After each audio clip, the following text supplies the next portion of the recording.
Hello, I think we're live. Are we live? We do appear to be live. I've got Mia sat next to me, but he's not really here, are you, Mia?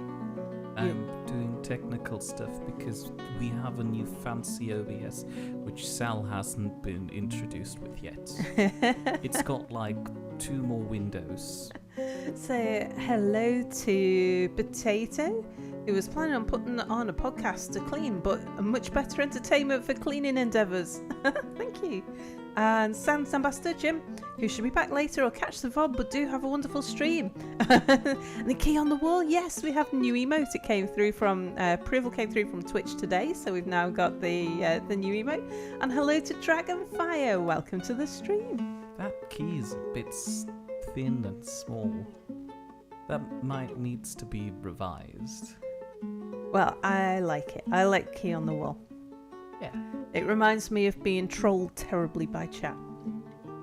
Alright, so where are we up to? Let's just first of all do a quick fortress tour so we can catch everybody up on where we're up to. So we're building an above ground fortress. It is in the shape of an inverted pyramid. So as we go higher, it gets wider, and as we get lower, it gets narrower. And to be honest, we're not actually that far into the build, but let's just have a look. So if I go upwards, ever so slightly wider, here we've got the trade depot, which is accessed by a ramp. We've got the tavern, which kind of doubles up as a dining room. It's very, very busy. This is a barracks. We've got some people training in there. We have a hospital, nothing in it yet. And this will become a stockpile. I don't think I've told it to be a stockpile yet. So we'll do a little bit of that. It might not be roofed yet. Let's have a look. Can we go up one? Yeah, so on this level... Hello, Potato. Mia, if you would be so kind as to approve of one follow draft and one sub-draft, that would be lovely. And hello, Stefan. What tile set is this? This is the Phoebus tile set. How's the audio, by the way? I'm just a little nervous that the music might be a touch on the loud side, or it might just be I've got my headphones a bit loud. Let's try turning down my headphones a touch. So on this floor we have the workshops. So I haven't finished building this floor yet. This is where we were up to at the end of the last stream. We've got a couple of workshops set up here. And if we go up another level, we haven't built anything there yet. So that's where we're up to. Now if we go downwards, chat asked for a double helix ramp. So we have started building a double helix ramp that will spiral round the pyramid. It's almost all above ground, this fortress. There's a few things that are underground. The food related stuff is underground, and if we go down, music's just a little bit loud. Right, let's just knock that down a touch. Oh, I can knock it down from here. No, otherwise you knock down the there we go. Otherwise you knock down the game sounds as well. There we are. Okay, let me know if that's now too quiet. So yes, if we head down one more level, I think. Oh no, 2 more levels, 3 more levels. There we go. I brought a stockpile down here just because we were having trouble with Kia's stealing things. And down here we've got a cougar, a red panda, and a black bear in a cage because some elves happened to come by to trade with us. And, well, they had some nice things, so we sort of took them. Now, I have a goal for this stream. I don't know how long it's going to take me, but I intend to make this the end of this fortress. Hello, Spotted Cow.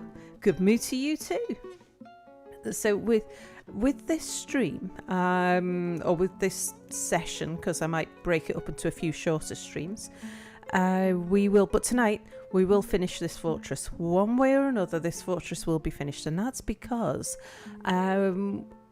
everything is now ready. All of the Dwarf Fortress tools are now available and are complete enough that I can start recording my tutorial series for YouTube. And to do that, I want to start with a clean install of Dwarf Fortress. So there's just one save I'm going to be keeping, but the rest of it will all get wiped. So so I want to finish this. And I think unless something destroys us in the meantime, what I want to do is get our guys all well and truly armored up, and then we're gonna break down into the basement. Bernie Bear comes in armed with a McDonald's takeout. Very nice. Hiya, Bernie. So yes, we're gonna dig down to the deepest of depths, and I would like to have a look. Since the update, I haven't had a look to see what the worst of the villains are like on this map. So, Spotted Cow can't stay long. Got a job interview tomorrow and have to drive 3 hours to get to the job site. Oh, best of luck. I'll keep my fingers crossed for you. Oh yeah, and if anybody, if you haven't noticed, we've got a new emote. We now have the key on the wall. So feel free to throw keys at me. Right, but there's a few things we need to take care of. We need to do a little bit more building work upstairs. So let's get some of this finished off. Yep, keys just like that. Thank you, Mia. That was Mia. Right, let's throw some extra wall in. How are the winds in the UK today? Over here they're still significant, but not as quite as bad as last time. Oops, just 1 second. I forgot to put Discord onto the don't make a noise because I'm busy streaming mode. 1 sec.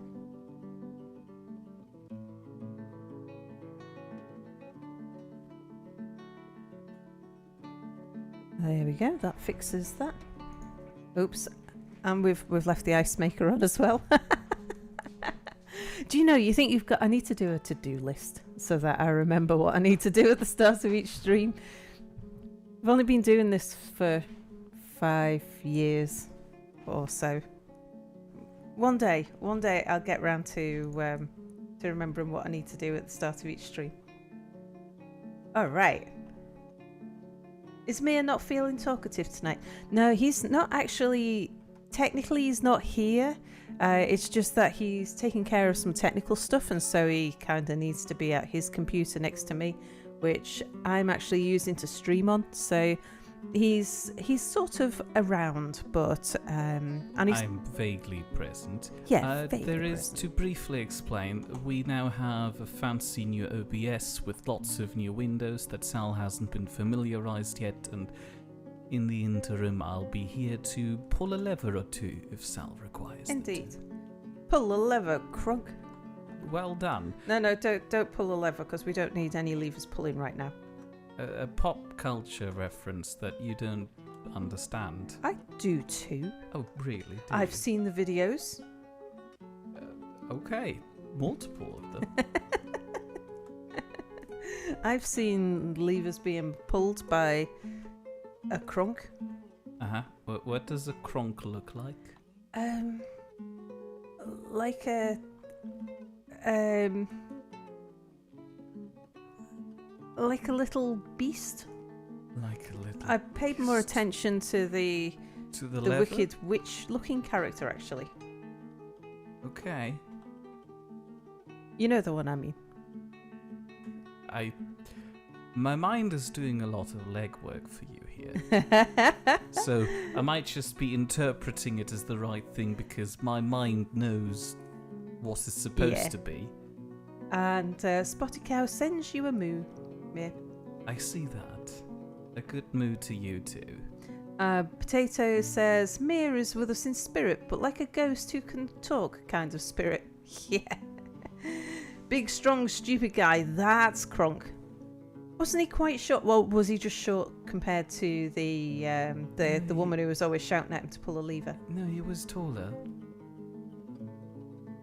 And Dragonfire is not too talkative tonight here, just taking the chicken out of the oven. Oh, feel free to lurk. Lurkers are always welcome. Okay, So we've had a request for a temple, and I think we should probably make a priority of getting that built. Now the problem we've got with building an upstairs fort with the temple is we can't smooth and engrave things. So we're gonna have to do some good furnishing on this thing. Let's get some wall in. We'll make it as though it was one of the workshops. Let's see, so we shall have it go to there. And then down here somewhere. Let's just plan out how this bottom bit looks. So the wall. So my advice on anyone thinking about building an above ground fortress is, unless you really want to, which is what I really wanted to, it's not a sensible thing to do by any stretch of the imagination. It's not something that you would do because it's a good design. It's something that you do because it's a silly thing that you've either not done before or not done for a while, or because you've just got some daft ideas that you want to try out. So a bit like flying to Hutton Orbital or Beagle Point in Elite Dangerous. I forgot the name. It's a space station for which you need to spend 30 minutes in Super Cruise to reach. A totally pointless endeavor, but you do it for the cool brownie points of having done it, and then earning the respect of all of your friends that you don't have because you play Elite Dangerous. Well, I'm allowed to say that. I played Elite Dangerous. Other than the motivation, which I wouldn't really say I'm doing it for the brownie points or to look cool to my Dwarf Fortress friends or anything. This is more like... But otherwise, yeah, you're right. You're doing it because you can, because it's there, because it's an option. But it's like starting in a super hard biome for the lulz. Absolutely. Yeah. Because it's different, because it's something a little unusual, because I fancied doing something, and I knew it was going to be a short fortress, so I fancied doing something a little bit different. So, but an above ground fortress is not a sensible idea. It's crazy. It's difficult. It's a design where everything takes so much more work to build. You can't get anything done anywhere near as fast as you could with a normal fortress. So it's slow going. It's dangerous. You're exposed for much longer. But hey, it's a different thing to do. And it's a little bit of fun. But yes, it will be the end of this fortress tonight, because tonight I want to get this finished off so that we can get on with recording the tutorial series that I've been promising. And I must admit, I'm really looking forward to doing that. Something's not right here. Oh no, I know what it is. It's just that. Hang on, I want this one to be the same as that one, so it goes like 1, 2, 3 in. You should just breed the solar phobia out of your dwarves. Well, having an above ground fort sort of does that, because they don't become cave adapted when they spend so much time above ground. Let's see, have I got this? Oh no, I shouldn't be measuring against this edge because that edge might need to come out. Oh yeah, alright. Let's just remove let's just get this fixed. Okay, so that one wants to come off. I knew something wasn't looking right here. So the wall comes along here, down one, space there. Yeah, that's it. Okay, so now we can build the wall here, because it's 2 at the top, that lines up. So this wall here, there's 2 there that lines up with this one. So it lines up with this one and it's 2. So there. Out of any old logs. And then the wall goes, then there's a space. And then we have 3. So let's make that 3. One of the things I'm looking forward to is once I've done the new install, I'll be installing DF Hack, and DF Hack gives us mouse controls back, which means that I'll be able to point and click again. I kind of do miss that, I must admit. Mouse controls just so much easier for me personally.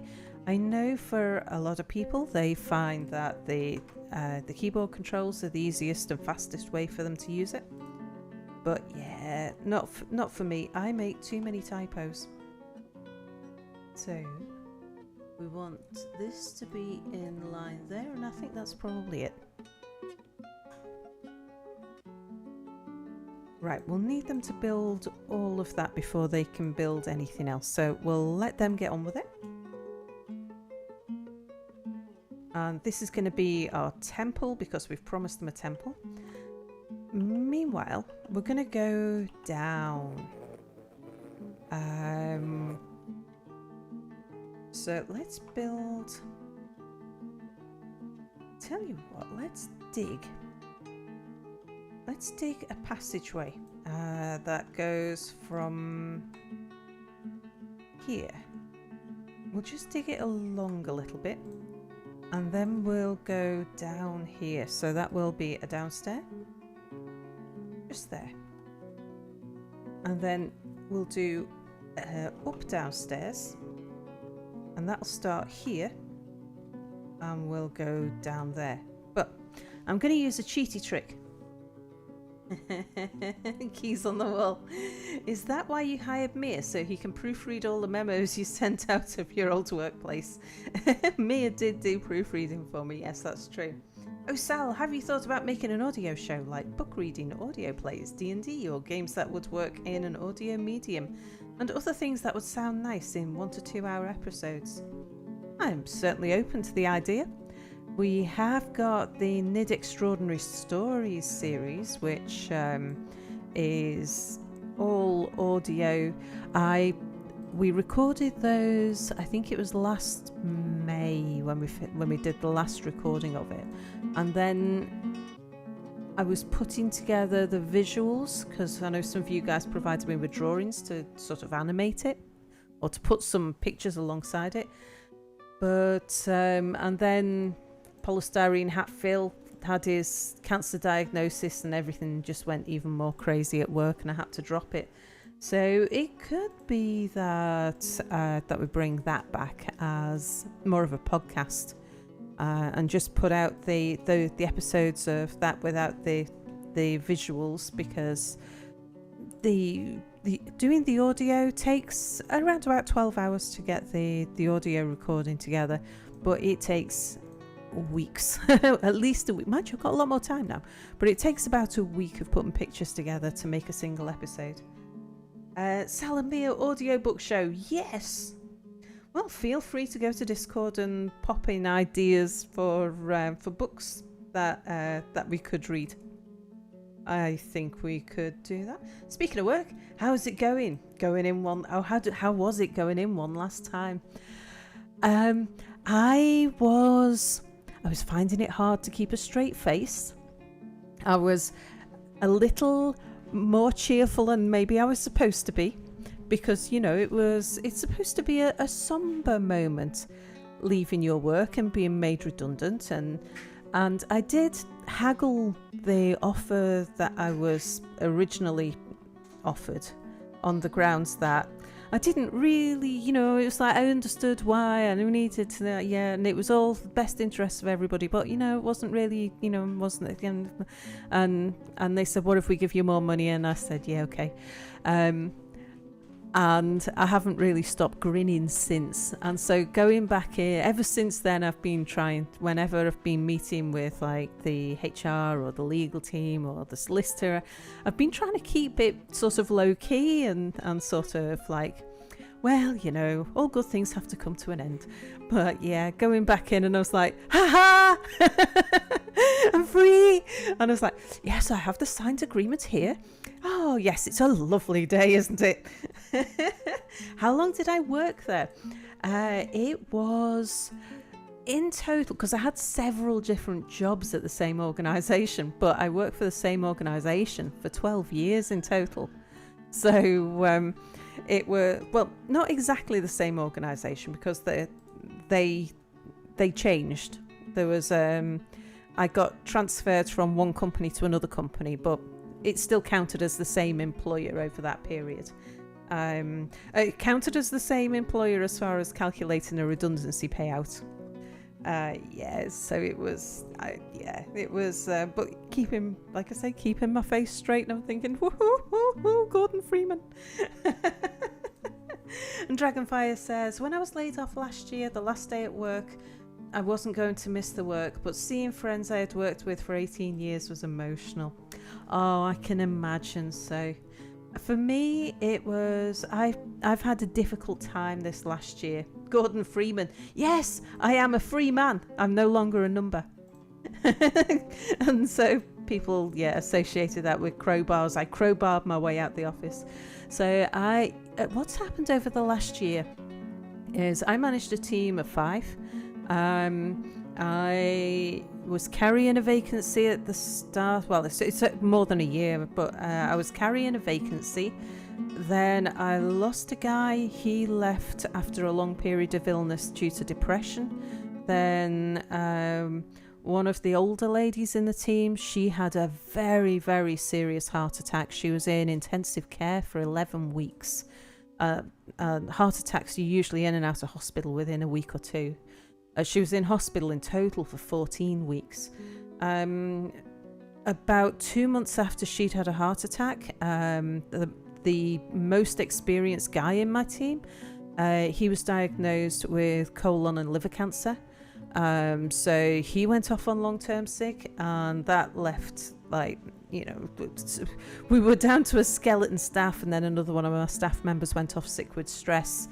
And it's just turned my whole life upside down. While all of this has been going on, we've had kind of the equivalent of a hostile takeover going on. That was that I was defending at the time. So so the people that I've worked most closely with, are not actually in the office anymore because they all went off sick, and I'm still in touch with them all, and I only live round the corner from the office. So I'm expecting to still be in touch with a lot of people, but what it's done, that big payout has enabled me to get my life back, and also to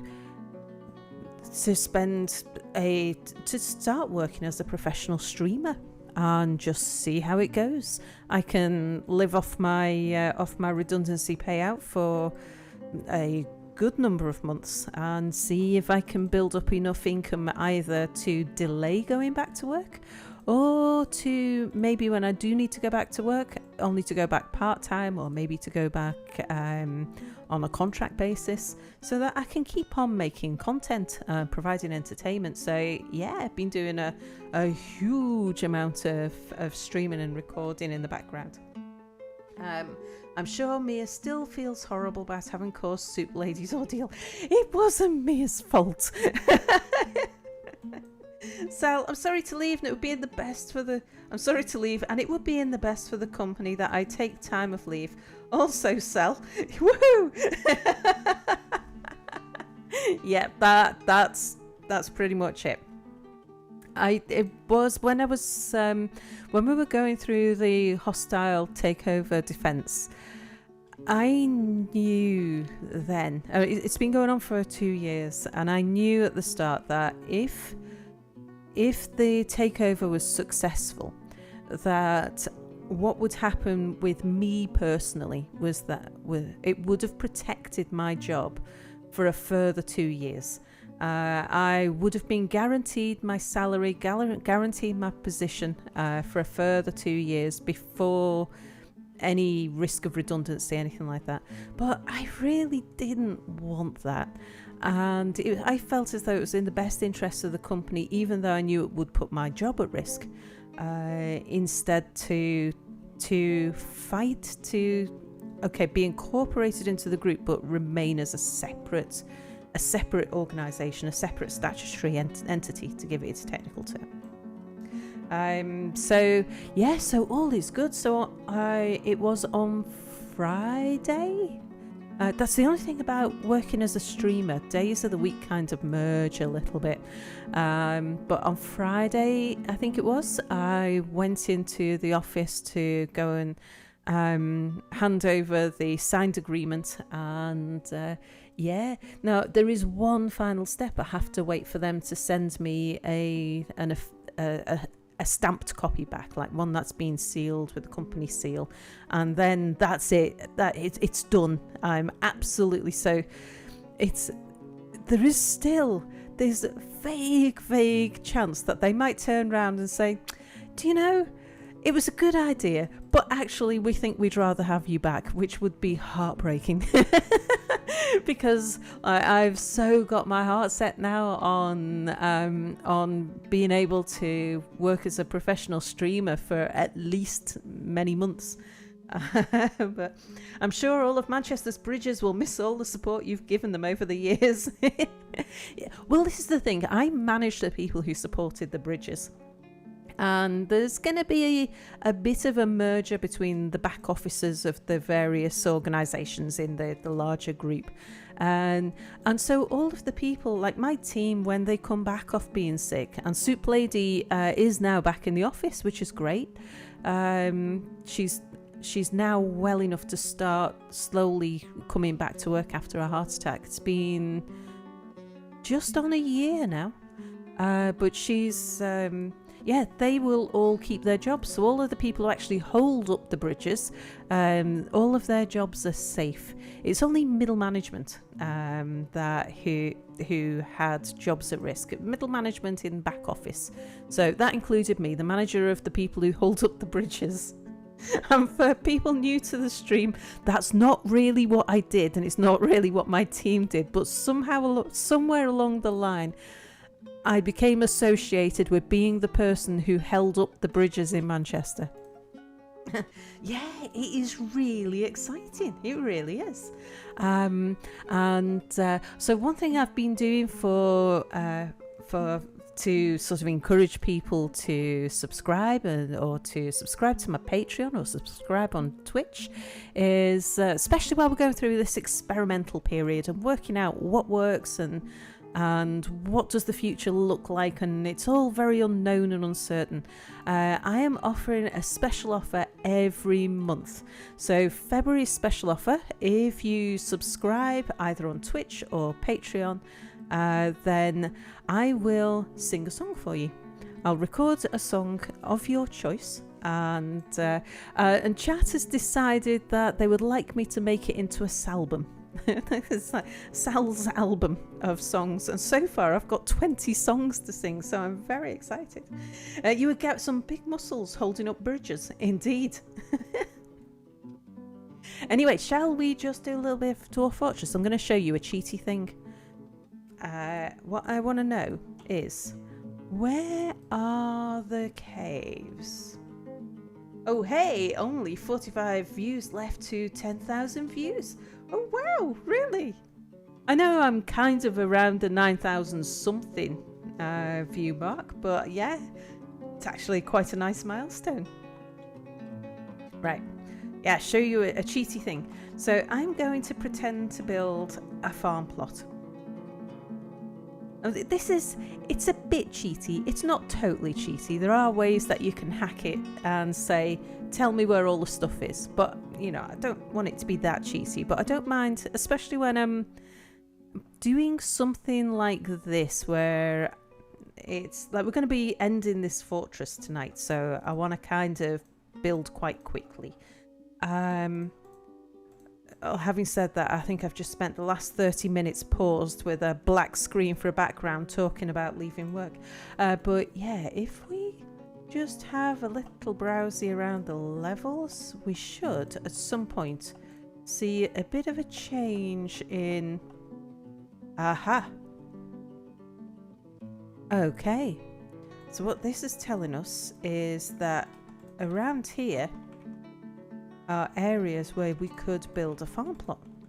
So that must be a cave floor. So if we go up, now it's blocked.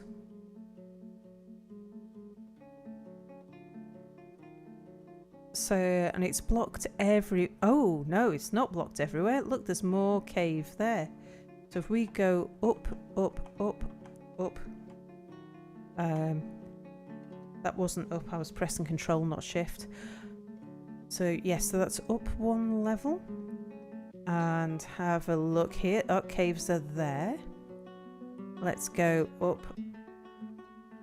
Okay, it's blocked there. Do we see any caves in the vicinity? Because often, aha, yes, there's a high point there. So let's come up again. Do we see any more high points? Because it's always nice to know where the top of the cave is.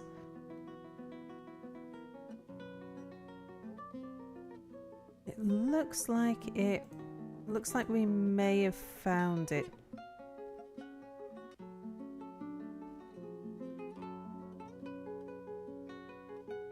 With that many songs, I should make some album art so that it looks pretty for when people look at all the songs or something like that. And some of the songs, Mia's going to be doing a duet with me as well.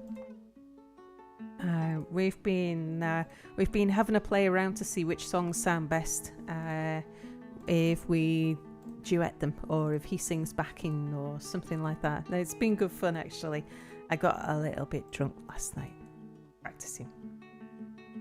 Okay, so what level are we on? We are on...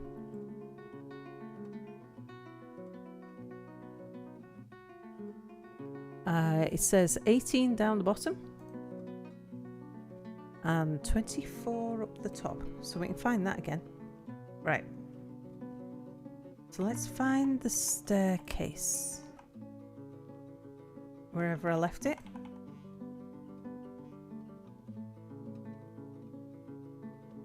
So we know how far we can go down. What now? Mia sings! I need to hear that. Of course you did. Yeah, but a little bit drunk. Well, you know, just to sort of lubricate my vocal cords. I've not sung for a while, so it was kind of needed it. Oh, not bad. I wanted to designate and then dig up down staircase, starting from here. And then go down. Just make sure that's flashing. Yes, it is. So go down. And we'll go down to... Was it 24?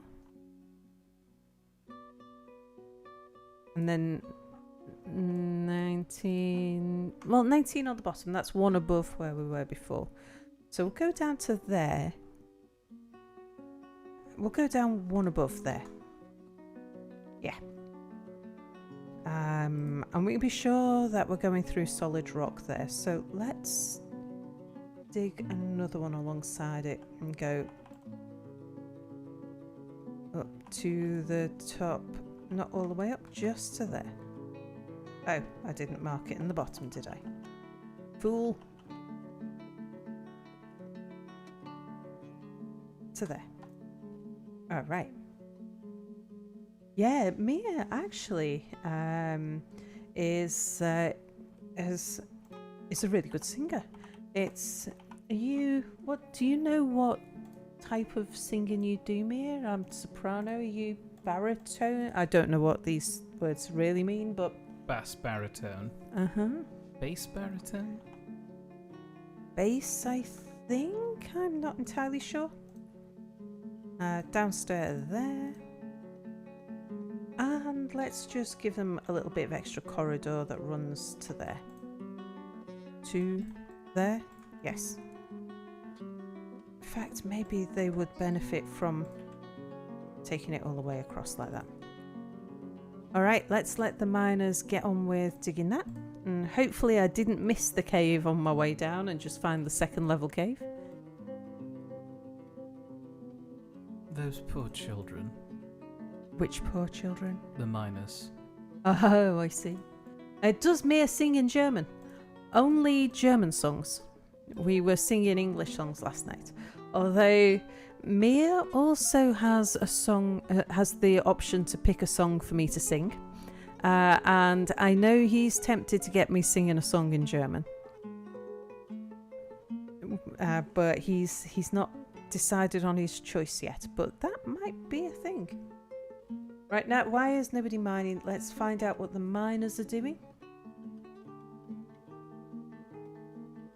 Here are our miners. You are hauling. Right, well, you can stop that. Don't do hauling, go do mining. And our other miner is potato. I heard a worrying sound. What was that thump?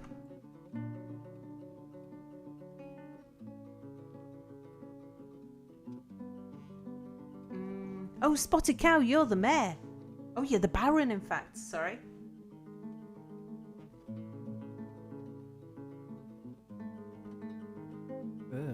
Dangerous terrain. Bernie is wondering if he can choose that as a Seb gift, as in Mia singing a German song for him.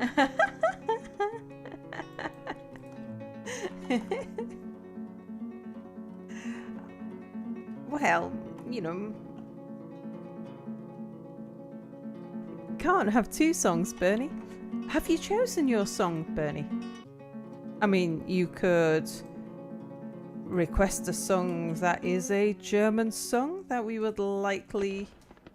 Spotted Cow says, "You're all my slaves." And by that, he's talking about him being the Baron. Alright, so up here, let's remove the temporary bits of... Ooh, flashy things. Temporary floors that we put in to do the construction of the corners. There we go. And we'll build some more floors. Let's see, we'll get a good bit done. Song request for Mia is Sabaton Bismarck. Do you know that song, Mia? No. Is that a no you don't or a no you refuse to know? Both.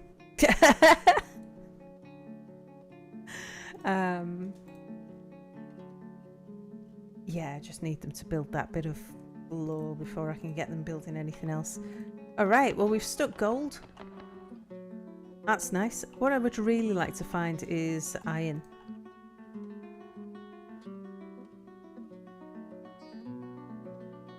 I know Jan says, Bismarck in motion, king of the ocean.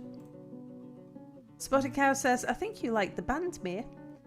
Bernie says, don't worry, Mia, I wouldn't make you sing anything by Böse Onkelts or Die Ärzte. Ärzte.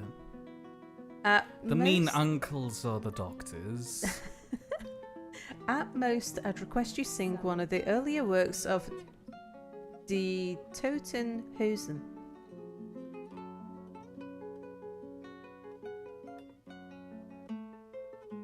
Judging by Mia's face.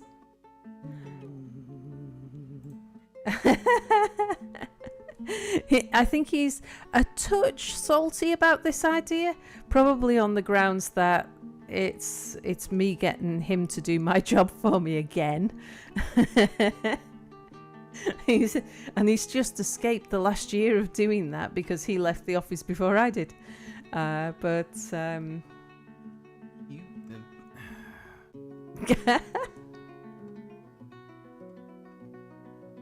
Okay, so let's unpause that with just a change of season there. Let's see what we found. So yes, we found gold. But really what we want to find is iron.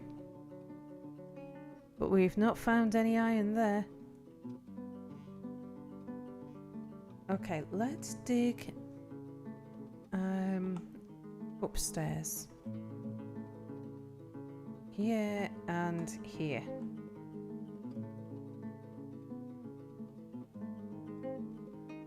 Now, where were those caves?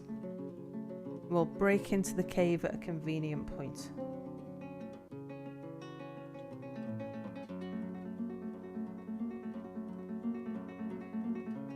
Nothing around here. Yeah, I thought if I had got this right, I should be the layer above.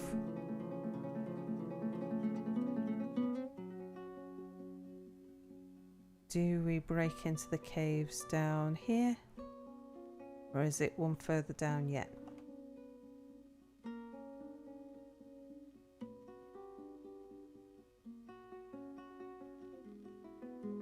See if we can find that little patch.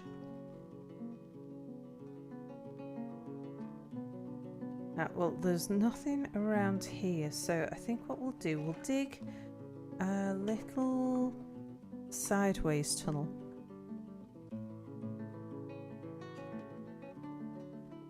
The idea of putting a sideways tunnel before we drop down is it makes it very easy then to block it off. It's just 2 bits of walls and we can close it off. So if when we break into the caves we decide that we don't like what we see, it makes it easier to wall off than digging, than sealing off staircases. So yes, we're going to, not mine, we're going to do a down staircase from here and there. And then we'll do, let's find out, now I definitely need to know where the cave breaks.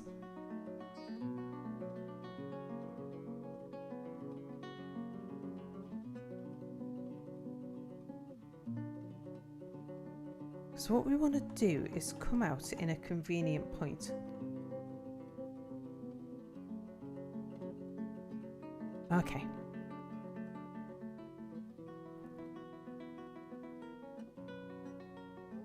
So if I bring my cursor over here, the staircase is going to come down there. So the staircase would open out straight into here. Whereas if we bring it one backwards, it wouldn't. And that way we can open sideways. Okay, so let's just remove that designation there. No, not build a door. Designate, remove.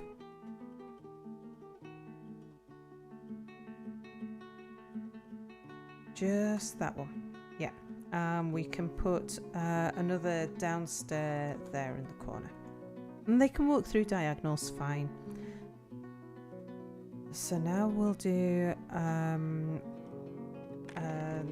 up downstairs.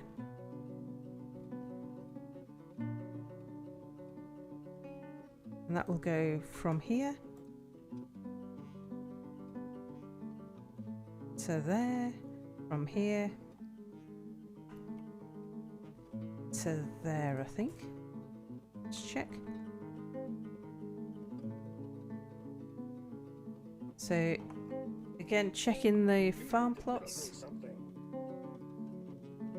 Oh, Spotted Cow has mandated that we make a thing. We'll have to check that out in a sec. Yes, so there's where the cave starts. What about below? No, we're good below. Alright, so we'll let them do that. Let's just see what Spotty Cow wants. Spotty Cow wants us to make bolts. Okay. That means we need to go back up to the surface, go to our crafts dwarf workshop. And we'll make some bone bolts. He only wants 3, but I'm up for making a few more. We'll just make, in fact,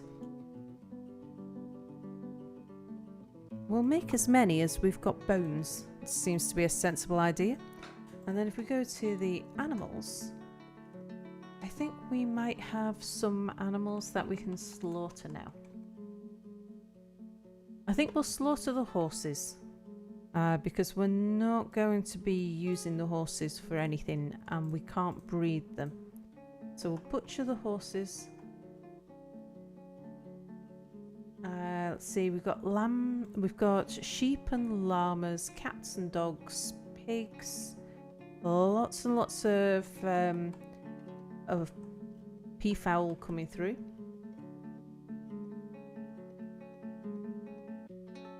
We'll keep that sheep, we're into sheep, but the water buffalo and the reindeer, once they grow up, we'll butcher them as well. Okay. Right, while we're up here, let's do a bit more temple building. So build me construction, a wall.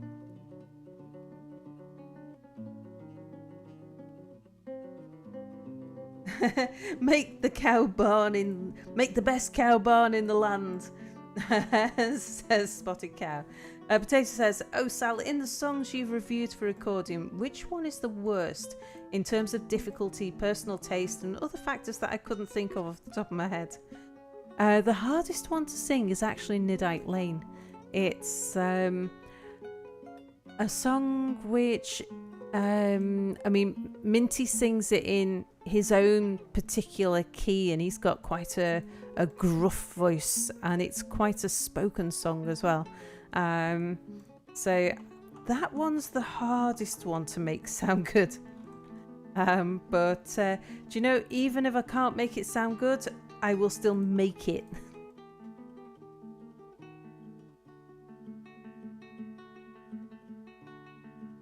And Bernie's saying to Spotted Cow, why, you want mansion?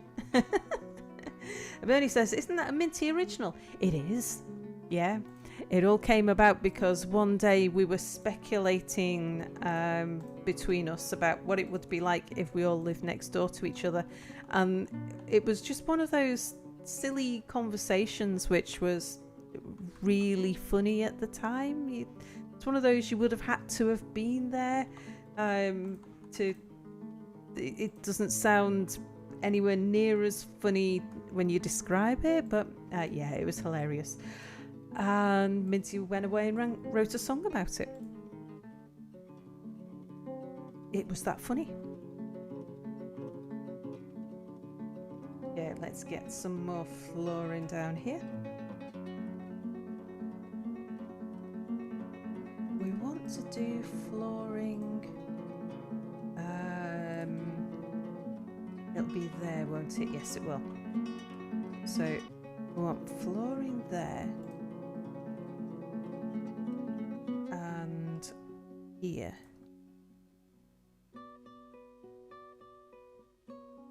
And there.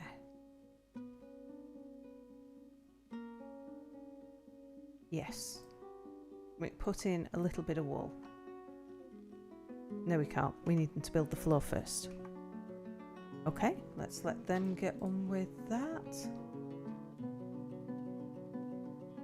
Meanwhile, let's pop down and see how we're doing. To gold, very nice metal, but not any good for armor or weapons. Okay, so here now we're going to dig an upstair. We'll have the upstair there and there.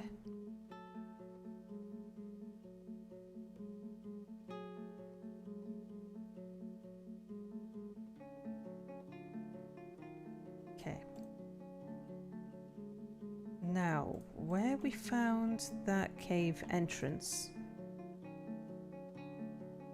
which is here. So we're going to dig, not door,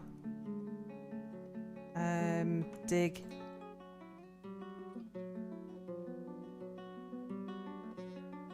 Just going to mine out that one, and that's going to open the cavern for us.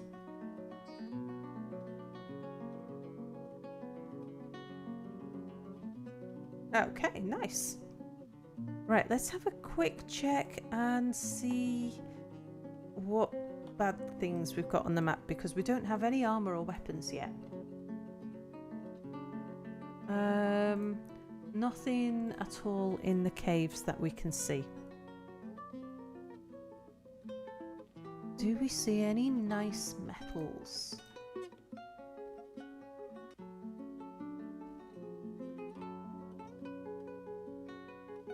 That looks like it might be silver. Oh no, it's galena. Lead. I think we can get silver out of galena as well. What's that? That's... oh dear. Giant cave spider silk web. Okay, we've come across a giant cave spider. Isn't something we could take care of right at this moment. So... let's just see. Yes, so we have got ourselves nicely positioned so that we can... it is only going to take one block to seal off this wall. So we're going to seal it off for the moment.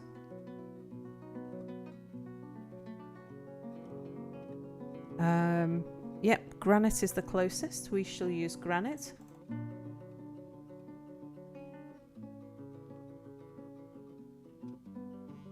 And let's have a look around the rest of the cavern and see if we can see any more precious metals.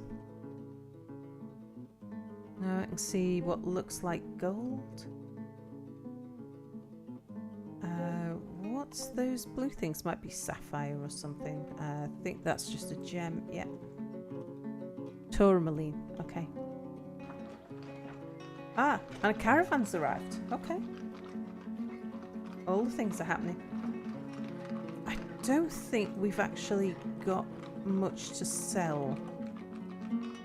Let's go to the carpenter's workshop, and while those humans are making their way here, we can make some spiked wooden balls.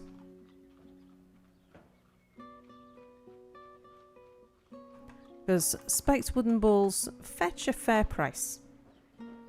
Like for the amount that for the effort that we have to put in and the time that we've got to make stuff, it's a nice quick thing to do. We could have a look at maybe making maybe we make some wooden tools or something while we're here. We could make wooden cups. We'll sell off a pile of wooden cups. And at the mason's workshop, things... there isn't really much we can sell here.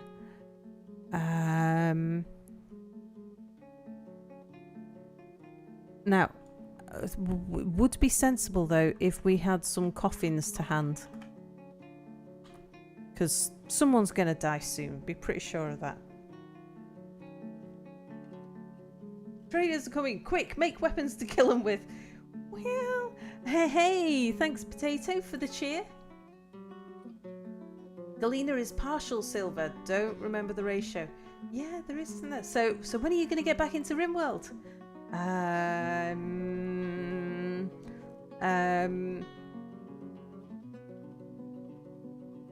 don't know. At some point. At some point we'll get back into RimWorld. But not sure yet. So next thing I'm going to be recording is the Dwarf Fortress tutorial series. So that then when I put Dwarf Fortress down for a while, I won't be as rusty, or I can watch my own videos back and remember how to play when I pick it back up again. So that's gonna take me, I reckon, working on it full time, it'll probably take me... Well, when I say full-time, I'll actually be doing a lot of streaming in between as well. So working on it half-time, it's probably going to take me about 2 weeks, I think, to record that series, just judging how long it takes to build an entire fortress structure off camera. And sort of go through all of the different mechanisms and things. So, and on stream, I'm going to carry on playing Founder's Fortune and Dwarf Fortress. In the meantime, maybe we'll think about RimWorld once we get to the end of Founder's Fortune. Either RimWorld or maybe pick up Oni again. Or I played ages ago some Meeple Station. That would be interesting. My PC is still in the workshop. When that comes back, we'll look at picking up Skyrim again. But I've got all of these plans for all of these things that we're going to do. But mustn't forget that in April, whatever schedule I've got is going to be going out of the window because we're all heading off to Australia. And we've got the big Nidaway event. And I don't know quite what sort of schedule we'll all be doing streaming and recording out there. But quite what and when, I don't know. A bit like the last time we had a Nidaway. Spotted Cow said, what? Still? No, again. What? The PCs again. Oh, what still? Shop. Yeah, that PC has basically changed ownership at this point. Yeah, it came back, it went back again. I've just built a wall. I meant to build a floor. So, but the problem that we've got is that the issue with it is really, really sporadic. It's a sporadic problem. And wrong thing actually. I would much rather they kept it until it reliably failed. Rather than them giving it another shot at seeing, because what they're trying to do is work out why does it keep eating graphics cards, because anytime the graphics cards failed, they've sent me a new graphics card for free, but now they want to know why. What is it that's causing the graphics cards to fail? But yeah, so that's what the hell is wrong with it. That's what they're trying to find out, because it's not conforming to any ordinary fault, and being a sporadic problem is incredibly difficult to diagnose. So I am having patience with them, probably more than I should, but kind of, having diagnosed stuff myself in the past, I know what a tricky job it is to diagnose a sporadic fault. So I don't mind them taking time to get it to reliably break. But yeah, we'll see how that goes. There will come a point where I'll just demand a refund and go out and get a new PC. Of course, a new PC would be more expensive than the refund that I get because everything's gone up in price since then. But the new PC would be higher spec because everything's gone up in spec since then. Right, let's just have a look around and see what we can see in the bits of cave that I didn't look at because I just saw the cave spider and the giant cave spider silk and ran.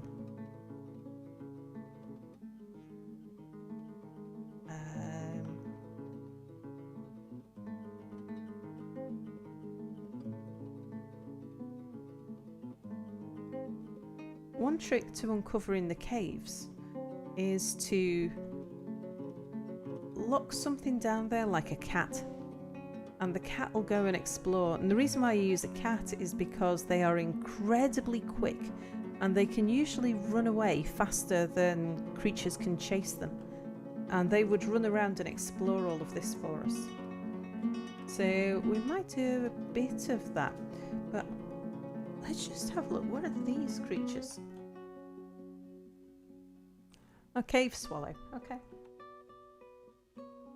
Cave swallow remains in the webs. Yeah, cave swallows are rotten bat remains. Yeah, so it looks like the cave spiders have been feeding on things down there. Yeah, cave swallows are not harmful. They're just a bird.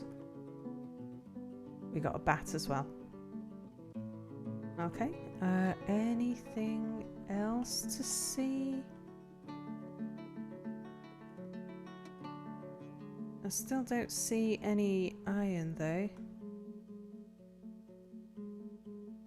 So might have to dig past and go down further yet. See if we can find any decent metals.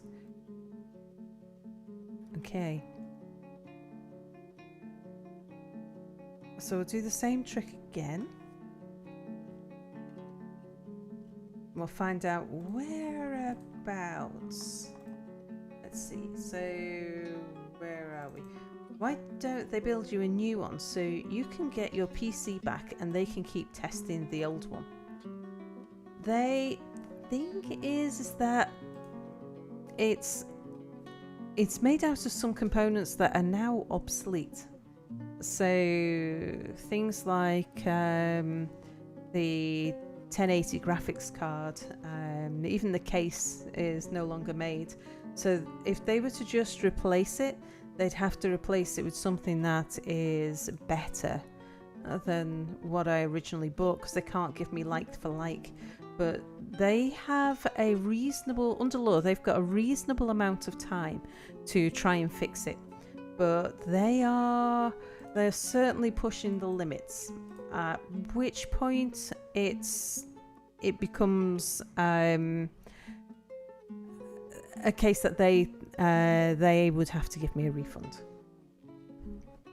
Maybe the guy who keeps building and repairing your PC is Static Jimmy, the man who has too much static that his hair stands taller than Doc Brown's hair. Yeah, someone should really mandate the provision of a loaner PC. Like it's custom when taking your car to the shop, you always have the option of getting a loaner car. They did that when they were sending me components. So when I would send back a faulty graphics card, they would send me the new graphics card, and then they'd test the old one and they go, yeah, it's all burnt out. If they'd have tested it and not found anything wrong with it, they'd have sent that one back to me and asked for their loan one back. But because they found it was faulty, I got to keep the one that they'd sent to me. Something strange is happening there. Is that...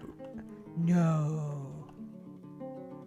Is that really the bottom of the map? That can't be the bottom of the map.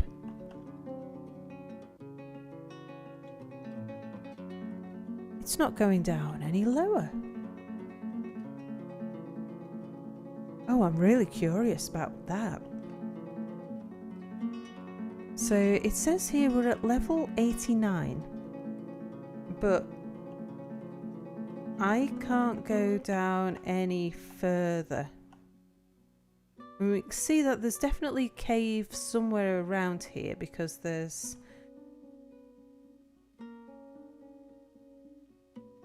some sort of airspace. It needs soil or mud.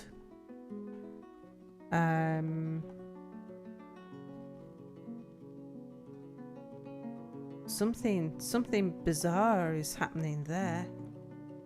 Ooh, I'm quite excited actually to see what we find then if we dig down, because it's not very far away. I mean, it can't be the bottom of the map. It can't be. That's far too high to be the bottom of the map. But let's see. At this level, 95. Let me just check that this is a safe level. A howdy from Aurelius to you. Hello, Aurelius. Welcome to the stream. I'm still unsure if it's me or Twitch, says Potato, but I'm on 144p and I still get the occasional buffer. Anybody else experiencing anything? Because Dwarf Fortress isn't usually something that causes problems. Are we getting any drop frames, Mia? No, we're looking good. Bernie says, must be you. He's not getting any buffering.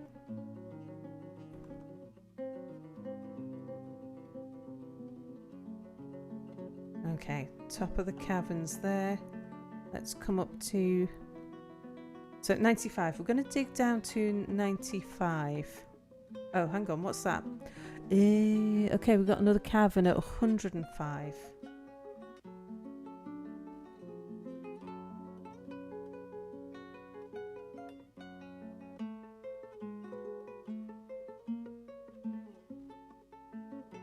Let's see where... So we know there's wall, might be wall, big gap there.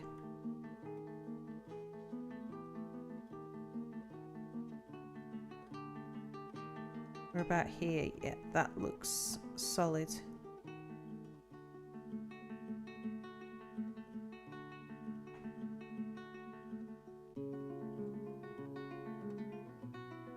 Around here. Looks solid. Okay, so we'll dig down to 107. And then we'll just test out and see what we find. So let's dig. Let's see, solid wall was over in this direction, so let's go over that way. And then we'll dig downstairs from here to here.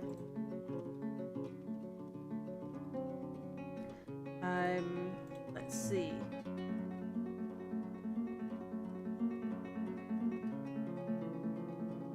Potato says, but the thing is, Bernie, I'm on the 5G network. Bernie says, yeah, but how is your connection to it? Because like he says, he's not having any problems. Spotted Cow says 1 or 2 lag spikes at 480p for me, but it's a big possibility that it's my PC shit in the bed. Potato says, oh well, it's not too much of a bother, but a tad bit annoying at times, and his connection is just fine. Can you just keep your eyes on the frames, Mia, and see if... are transmitting at optimal quality. Okay, up downstairs from there, down to, did I say 105? It might have been 106. Let's go for 106, and then we'll do upstairs on the bottom.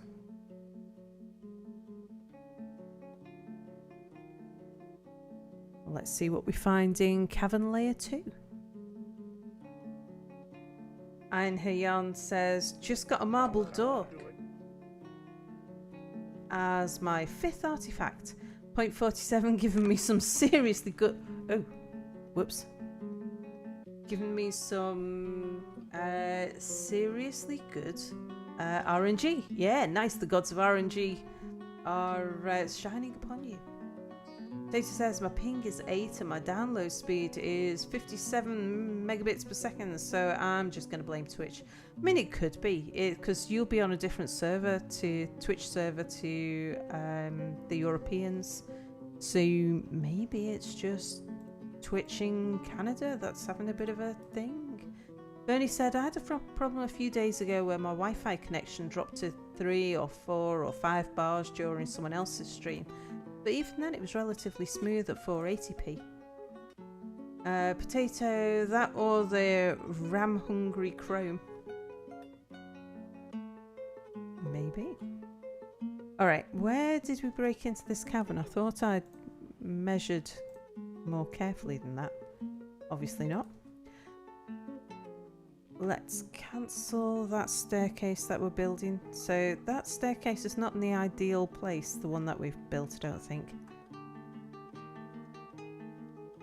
But we can mitigate it by cutting off that corner. And let's have a look at this. Yeah, that's an open space. That's the floor there. Let's just remove these designations over here.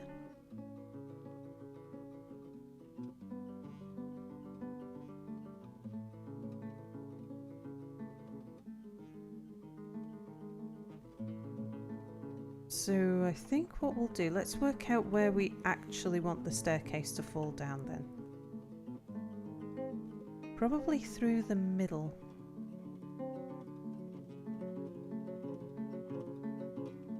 Yeah, if we come back a little bit. The spotted cow's departing. Oh, good night, Spotted Cow, and good luck with your job interview tomorrow. Yeah, we'll have our fingers crossed. Let us know how you go. Got to start driving in 7 hours to see if you can get the job. Yeah, we'll keep our fingers crossed for you.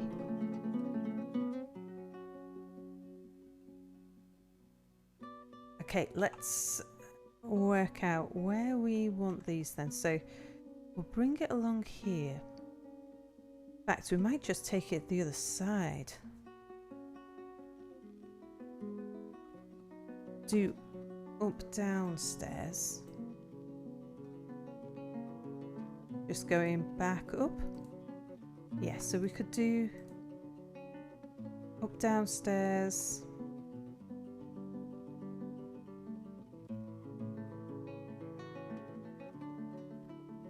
Maybe to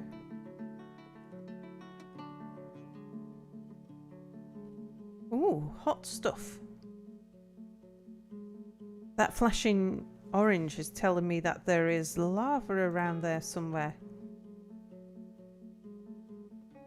So maybe we don't want to go quite that far down, because quite that far down just there. Well, let's see what happens.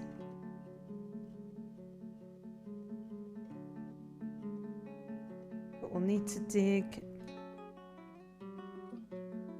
We'll dig out the wall over here.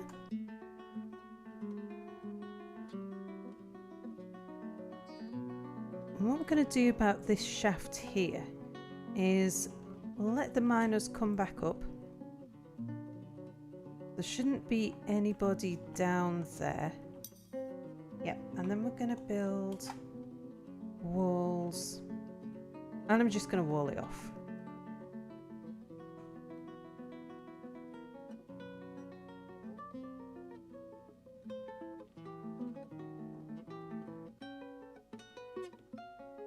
You watch somebody go and wall themselves on the wrong side of that now.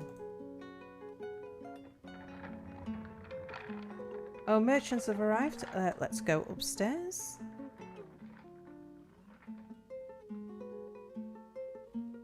And see what we've got to trade.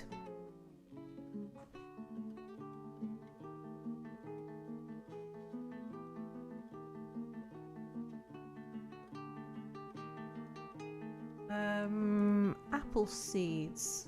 I don't really want to be selling my bags, but apple seeds, we're not good. Well, we could cook them, I suppose. We're very low on drinks. I must buy some more drinks. We don't seem to have made any bone bolts either.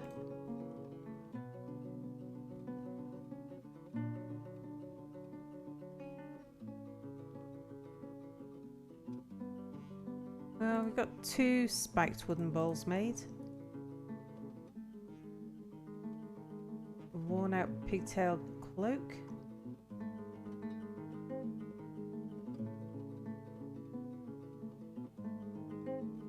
Oh, shields. Oh no, it was the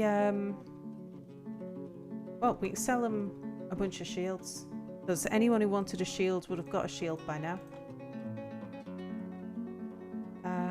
We can sell all of those, although I should really check the mayor and see what the mayor says about what we can sell and can't sell. Is there anything on the next page? No. Toys. Sell all the toys. Kids can go without for the moment. Cages, barrels, buckets and things. We'll sell them a bunch of mugs. Einherjan has a question. Oh, yes, what's that? Shields! Yes, keep us updated. Did 0.47 nerf mass-based bolts? Seems like my copper bolts are getting deflected basically 100% of the time versus some armoured undead. I'm not sure if it's that the bolts have been nerfed or whether it's the undead have become so much stronger. I've never been one for shooting at the undead, the old undead, because the old undead responded much better to being bashed. But when I've tried bashing the new undead, I've found that the new undead are so much tougher. They can take out a whole squadron of sort of early armoured hammermen and axemen, spearmen. So they can take out a whole military troop with just one of them. So yeah, I'm not sure if it's that the bolts have been nerfed or whether it's that the attackers have become so much stronger. Hello, Bagger Holding. Yeah, but I mean the penetration calculation shouldn't have anything to do with the creature that the armour is on. Yeah, but it could. I don't know what their armour is like. So I suppose I should have said that I don't know. Because a lot of those undead creatures come without any armour, but how resistant is their skin? It is just blunt attacks in general, maybe. Maybe, but I think... Oh, getting deflected off even copper armour. Aha, yes, you did say that. Yeah, which would suggest that it's bolts that have been nerfed. Although, I mean, it makes sense. If you hit a copper armour with a copper bolt, then they should both suffer equal damage. So one should get... those undead just might have better armour user skill. Oh, yeah, good point. Yeah, it is. It's a skill. So it could be that they... Because they do come with some pretty good skills.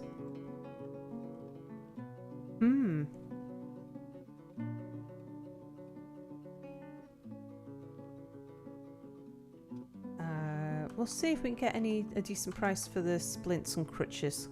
Because we can always rob the next elves.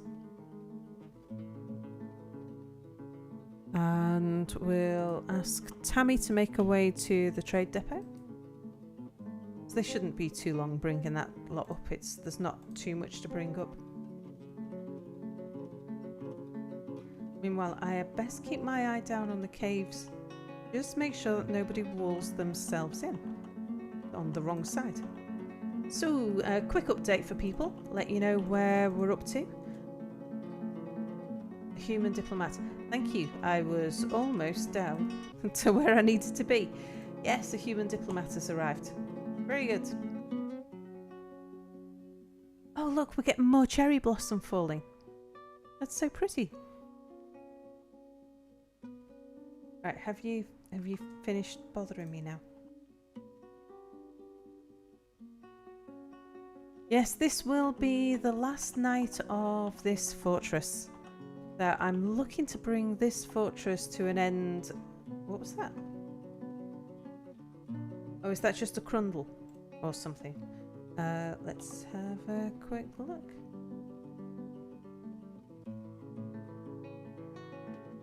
Oh, it's a reacher.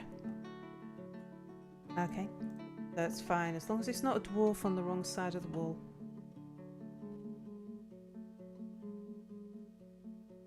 Yeah, so walled that off. So yes, this will be the last night of the fortress. Good, so we don't seem to have anybody trapped on the wrong side of this wall. So they've gone down that side. Did we not go down? Did I just mark it? Down, down, down. Ooh, what was that in the wall? Oh, just some gems. Yes, I am going to be... Keep telling you, leave the elves alone, they're nice people. Bag of Holding says, I thought my fort was going down last night. Had a web-stinging hill titan made of coral show up above ground. Lost 3 military dwarves out of the 6 I had training. Wow. It was... Yeah, you were lucky you weren't just completely destroyed with that. So now that Lazy New Pack is out in alpha and is relatively stable by all accounts, I am intending to start recording a tutorial series which is primarily aimed at me, so that when I eventually put down Dwarf Fortress and then pick it back up in a couple of months, and I'm totally rusty and I can't remember how I did anything, I've got some videos to watch that remind me of all the things I used to do, because every time I put Dwarf Fortress down for a couple of months every so now and then, and every single time I pick it back up and I come across a problem and I know I used to know the answer to that. So I'm making a tutorial series which will go on YouTube, but yeah, it's for me and people like me who want to know why are my trees not being cut down, and why are they not digging that staircase, what order did I used to do things in, and wasn't there something important I was supposed to be doing around about now, all of that sort of thing. But I'll do it in a sort of let's play so that it's reasonably watchable for anyone, and it's not just like a bunch of wiki pages stuck together. Yes, I'll be starting recording that tomorrow, and in order to do that I want to do a completely clean reinstall of Dwarf Fortress so that I can record how to do that, and then I will bring over one of my old fortresses, but none of the others, so I want to get this one finished tonight. I'm expecting that to bring this fortress to an end, we might go down into the circus. And I think we might have a bit of a surprise on this map, because it appears that the map doesn't go down any lower than level 89. Now, I'm used to them getting down to pretty much 0. I've had some maps where I've appeared to be able to go down to minus figures. But this one, I haven't been able to go down further than 89. So yes, I'm curious. Are we going to breach the circus very, very early? And that would be interesting, because I haven't seen like the worst of the worst in 0.47. I haven't heard that they've changed anything, but it's always curious to see. But I would like to get some metals, some decent metals, to like give our dwarfs well, not really a fighting chance, they don't really have a fighting chance, but you know, a pretense of a fighting chance. Let them go out with a bit of confidence and pride that they weren't trying to fight like the worst of the worst in a pair of silk socks and sandals. So that is the second cave, isn't it? Yeah, it is. Okay, yeah, so this is the second level cave. And again, I'm not seeing... That's a very bland cave. I'm not seeing anything in the walls.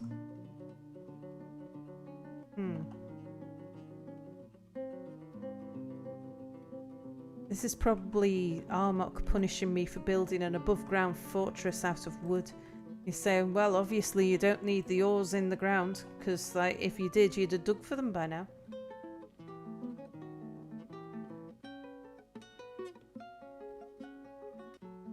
So we found gold a little higher up. We've got galena here.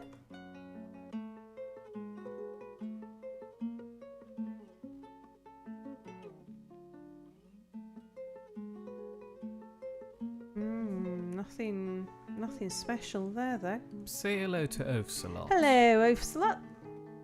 Good to see you again. Let's see what's being said in chat. Oh, so your 6 dwarves that you had to defend against the web-slinging hill titan made of coral only had shields, spears, and helms. Wow. And Hyan says, oh yeah, I'm a moron. I just haven't gotten around to setting up archery ranges yet, so the Mark's dwarf skills are piss poor. Yeah, against the undead, especially if it's the lieutenants. They're gonna have a bit of a struggle. Because some of those new undead, the experiments, they come with some of the skills of the people who they were originally deformed from, like the people who were experimented on in the first place. The garrison commander, who alone has a reasonable skill level of 9, is hitting just fine. Right, yeah, that answers that little mystery, which is good to know.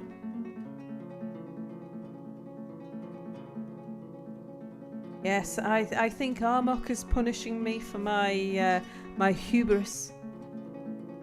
So for anyone who is new to the stream, because I can see there's a few new people joined, we're actually building an above-ground wooden fort. Why, you might ask, but why? Why, Sal? Why would you do such a thing? That's what elves do. Just because, really. Just for the lols. That's why.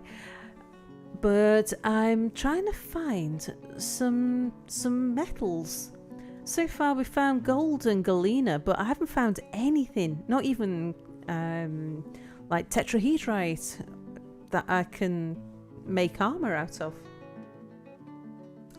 Fish accuses you of being a heathen, and Oafsalot says elves don't build with wood. That's true. And Yam says above ground is poggers, wood is heresy. Oh, and for those who don't know, the disembodied voice in the background, that is Mia, my co-streamer and technical assistant, who isn't really here. It's just he's doing some technical stuff on the PC next to mine. Just putting together some bits of artwork and things. I don't know, pressing buttons on a thing. So... yes, so you'll hear the occasional comment from him as he realises that there's something interesting to say. Yeah, metal poor map, isn't it just? Really is. Galena sounds like a Slavic girl's name.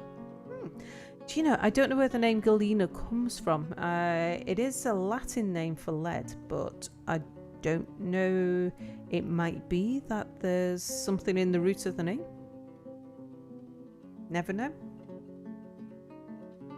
Yeah, someone in chat should go and Google that and find out if there is any link.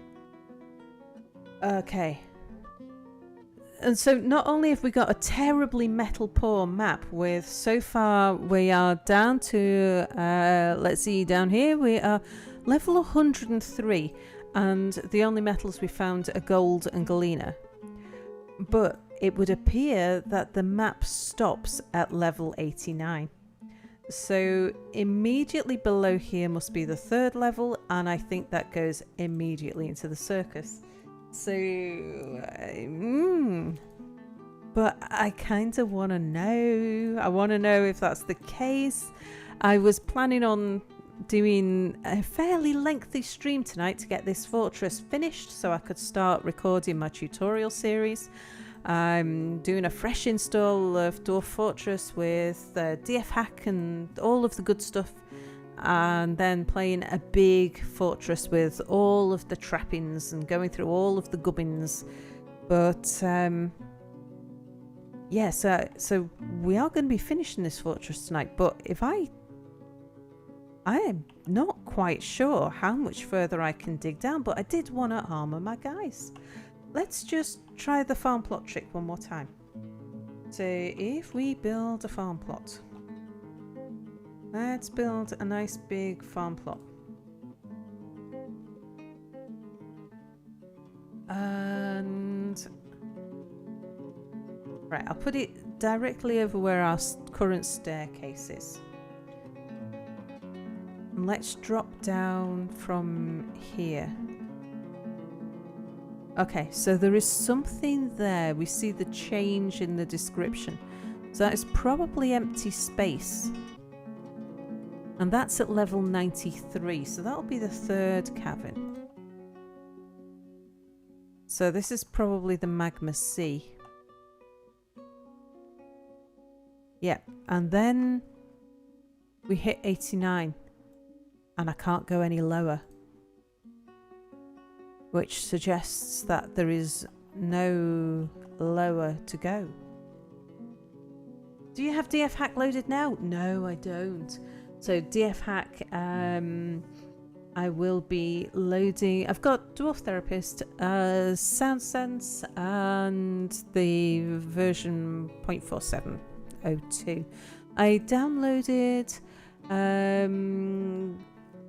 Clinodev's Phoebus with Therapist pack, and I've been playing with that for like since it came out. Is that about a week, maybe just less than a week? So yeah, don't have DF hack, so we can't use any of the cheaty stuff to tell us what's actually going on.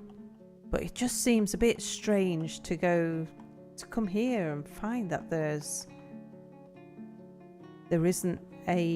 no further down. Alright, well 93 is where I think the top of that cavern is. So I tell you what, chat, I shall ask you, what's everybody's thoughts? With text will be text, I've grown really accustomed to the multi-level view. There is a lazy new pack now. Yeah, that's why I'm bringing this fortress to an end tonight. It is so that I can, because I don't just want to retrofit lazy new pack. I want to do a full-blown tutorial series, and including that how to install, because sometime in the future, as happened when I got my new laptop. So I'm working on a gaming laptop at the moment. If I had, when I got the new laptop, I couldn't remember where to go to get Dwarf Fortress to download it, because it'd been so long since I did. It was like when was the last update? Was it like last August or something that there was an update came out? But it was so long ago. It was like, it's Bay 12 forums. Can't remember whereabouts on the forums. It'll be on the announcement page, I'm sure. Is this the right place? Where did I get lazy new pack again? It was all that sort of thing. So yeah, I want to do just the complete thing, and then also to be able to bring an old save file into that. So what I want to do is kill this fortress off tonight. However, I'm very, very curious as to whether or not the circus is so close to the surface here. But if it turns out that it is, we might have a very quick end to this fortress. Like pretty much within, it might be 10 minutes away, and that will probably be the end of the stream. So do we do that? Or do I do something a little bit more sensible and pussyfoot around it and maybe complete a bit more of the above ground fortress? So if you've not seen the above ground fortress,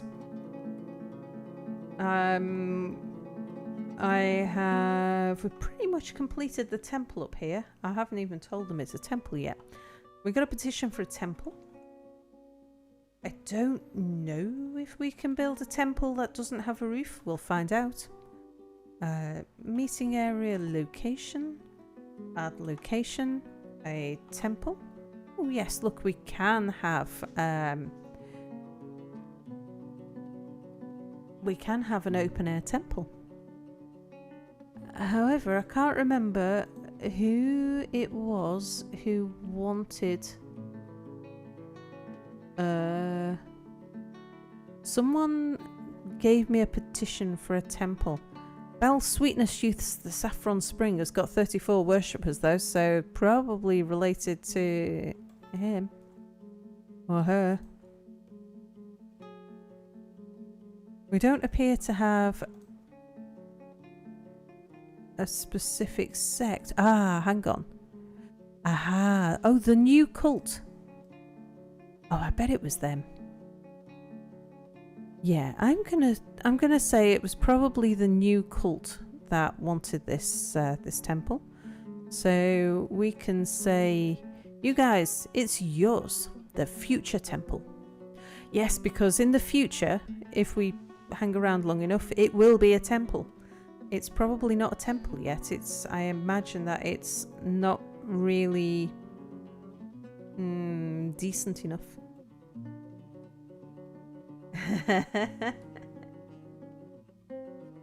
Let's see. Accustomed to multi-level view, making these above ground forts just feels much less satisfying without it. Yeah, I see. It's in the nightly build. Text will be text. Okay. I can never remember either. I make Google remember for me. Oh yeah, where to go get it. Dragonfire says, can end the fortress in fun.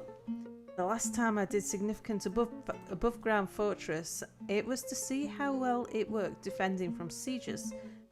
That run, I never even got one siege. Oh dear. So the nightly build, there will be, I don't know where you go to get the nightly build, but that's like where the experimental bit of the alpha where they do all of the day's changes and put them out at the end of the day. Well, this is how it works with other things anyway. You put them out at the end of the day and see whether or not that you know what a nightly build is, don't you? Because you're in it. Because I know Jan's in the game design industry, so you know this. I'm telling you things you know. And you're actually asking, oh, is there a nightly build for Lazy New Pack? I didn't know that. Anyway, yeah. Let's have a look now at...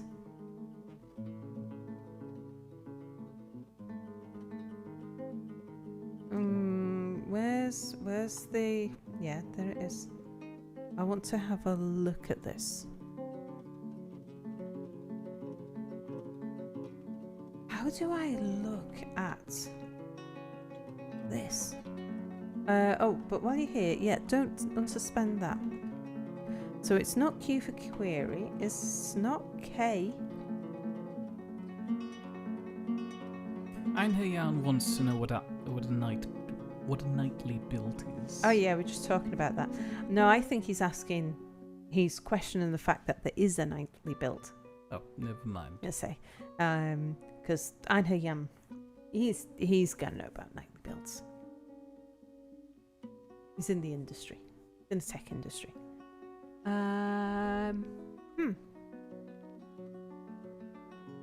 Anybody know?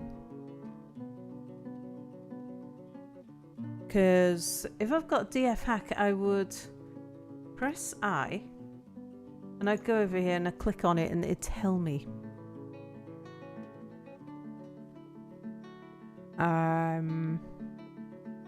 I want to know some more about that thing. Maybe if I go to locations. Yeah, that'll do. Right, it's a shrine. We need to... Yes, we've agreed to build a temple, so we've built it to the right one. It's got a dance floor in the common area of 4 by 11. We need to put some stuff in there to bring it up to temple status. I wonder if I've built any pedestals. No, I haven't. Okay, let's pop over to the mason then.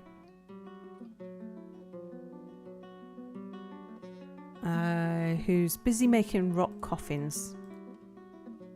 Because I think we might need some, although I'm not sure that we'll get the opportunity to actually bury anybody. Let's make some... We want rock pedestal. Am I in the wrong place? I thought we made pedestals at the mason. No, we make pedestals at the crafts dwarf shop. Rock pedestal. Yes, there we go. So just make some of those. That'll do. And then we've got a few artifacts knocking around, I think, so we'll be able to put some artifacts on there. And that'll increase the price of increase the value of the temple a little. Well, quite a lot. Have we finished bringing all of the stuff up? Yeah, we don't appear to have people running to and from the depot anymore, so I'm guessing that we've brought all of the things to the depot that we're going to trade. Let's have a look. Is Tammy there? No, Tammy is on her way there, though.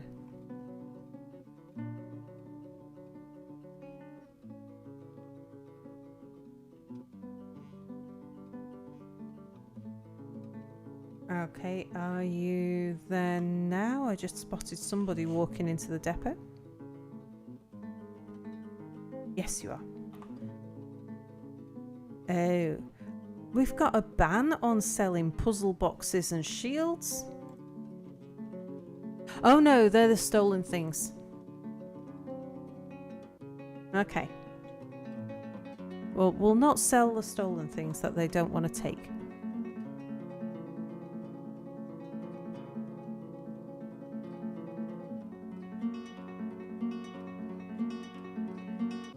Yeah, craft dwarf shop. Yeah. Last I checked, Text Will Be Text was sitting on 5 open pulls and no real progress towards 0.47 because Mifkey was busy. Or Smith, did someone fork it and fix for 47 themselves? Anyway, Text Will Be Text isn't one I've been following. But yeah, I think there's a good chance that someone in chat will know.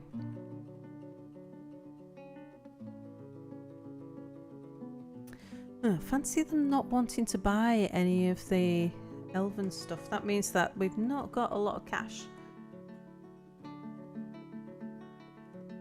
What shall we buy from them?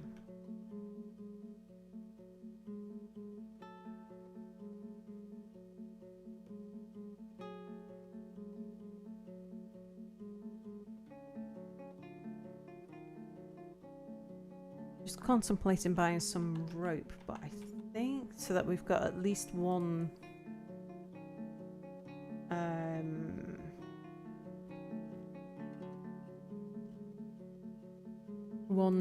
traction bench. But I think we've got one rope. Ravens, cats, dogs. Yes, we could do with some more drinks. Let's get some swamp whiskey.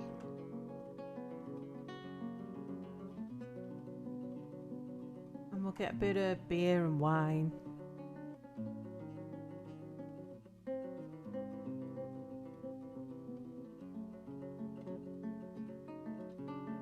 Some river spirits sounds good, and cranberry wine. I wouldn't mind a bit of that myself.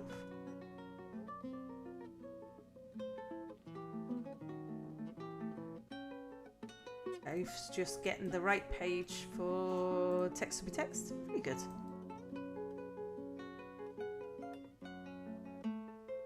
Now, I was just thinking, not only do we not have any armour, but we don't really have any weapons either.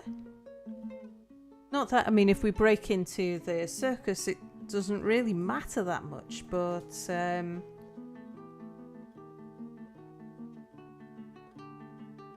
yeah, you'd imagine that you'd be braver if you had a weapon in your hand than no weapon in your hand. We can get a bronze morning star. It's not exactly the best, but it's a thing at least.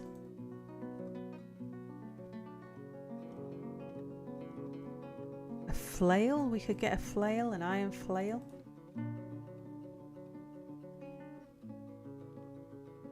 An iron short sword. They can use that, can't they? Even though it's human.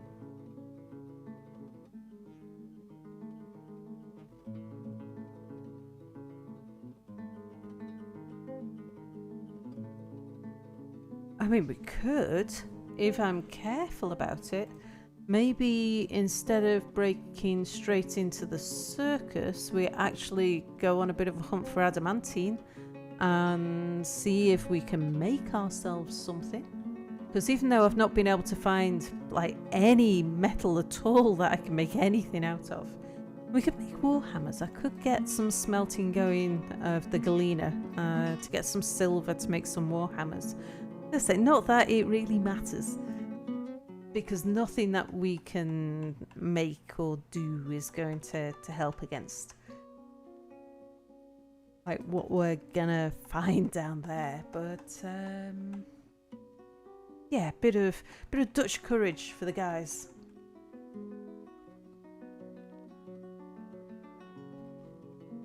We've got clothing that I've not used.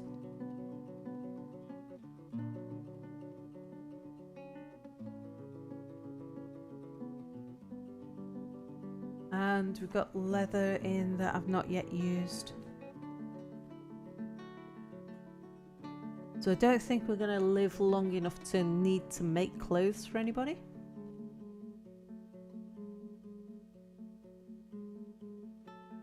We could buy some bolts.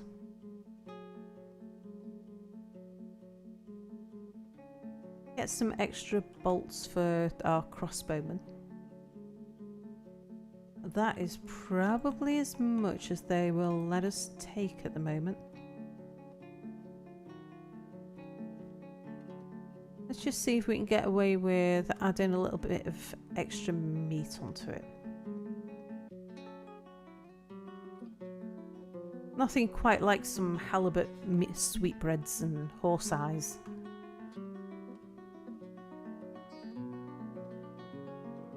Alright, let's trade that. Yeah, didn't think he'd let me get away with that, but we should be okay if I take this lot off. Okay, how about that? Yes. Right, so we've got a bit of food and stuff there. Right, Tammy, you're free to go.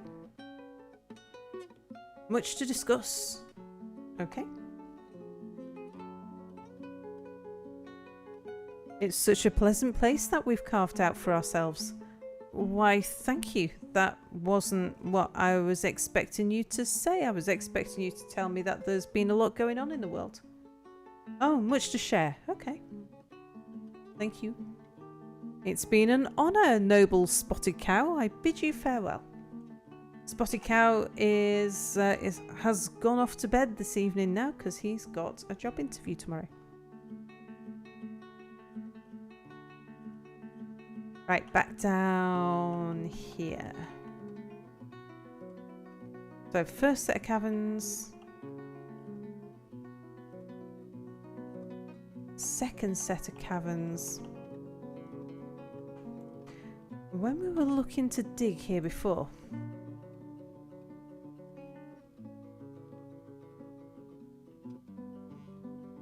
we were getting a lot of flashy symbols.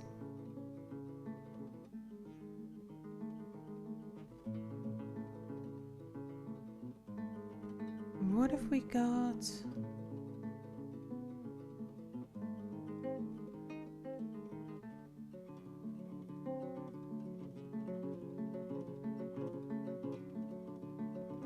Have we got? So I suppose what I'm thinking is the magma sea immediately beneath us? Is there something weird going on here? Let's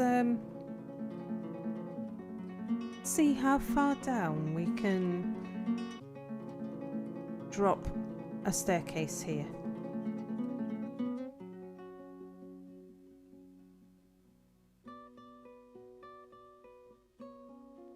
Okay, we don't get any change until we get to level 93. So if we go down to 95, and we'll see what happens. So carry on digging down, not a door, not build a door. Designate a dig. It's an up-down stair. From here,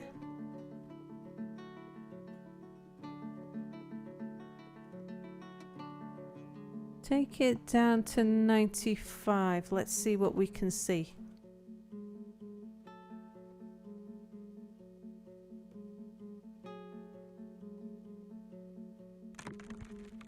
We've struck more galena. Galena isn't really what I was looking for.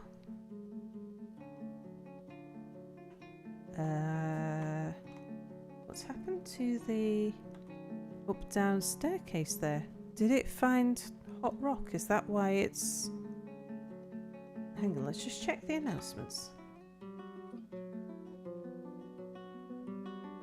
No, it hasn't told me that it cancelled it. Maybe I just didn't get it right. That's a zone. DI.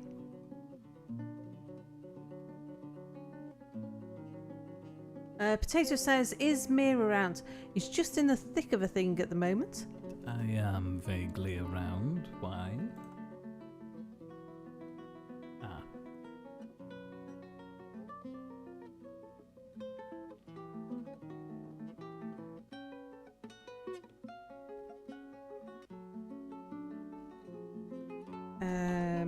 Are we not? Right, let's try. It's not liking it here.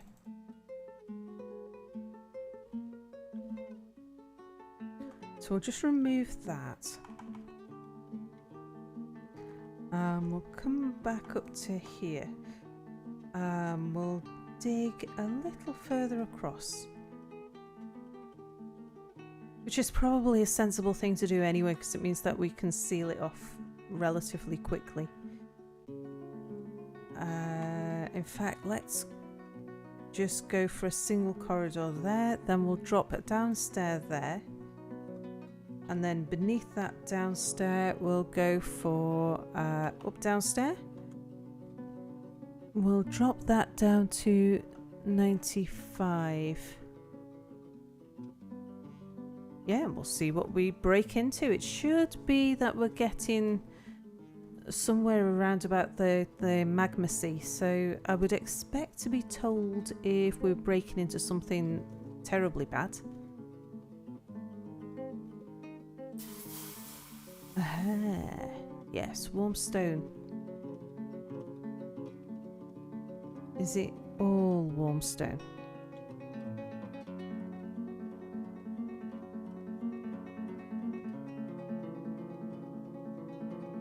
So what do we have here? Ah, semi-molten rock.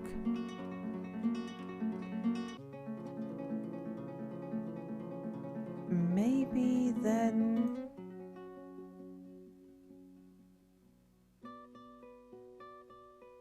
let's dig across here. See if we can find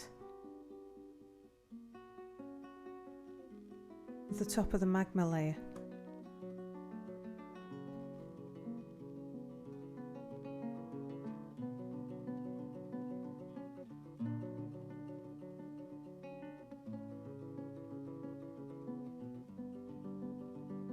So maybe we can stumble across some adamantine?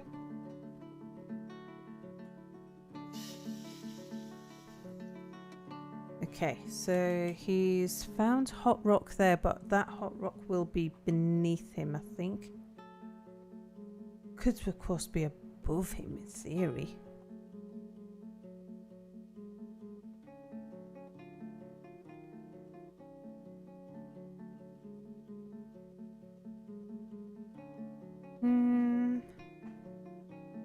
Well, I suppose it doesn't hurt to go one up and just dig a little ways across, since it's so close to the staircase anyway.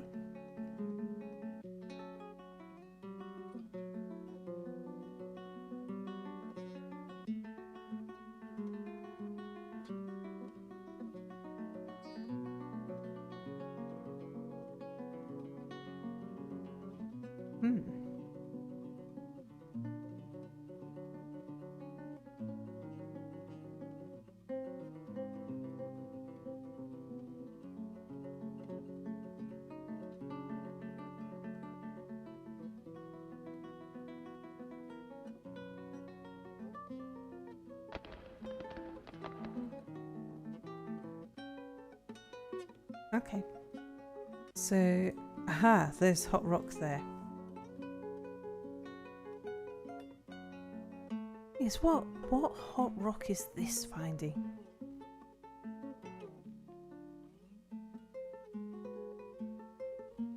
I'm puzzled about these standalone walls here and how they are finding hot rock.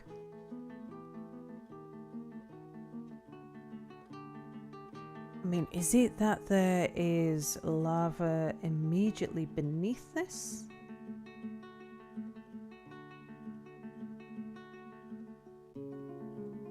Let's just dig a little corridor. Go from there. We'll dig along there and see what it finds. Yeah, maybe below. And heat can be above. I'm kind of confused as to where exactly the heat source is. Oops. Alright, well, let's take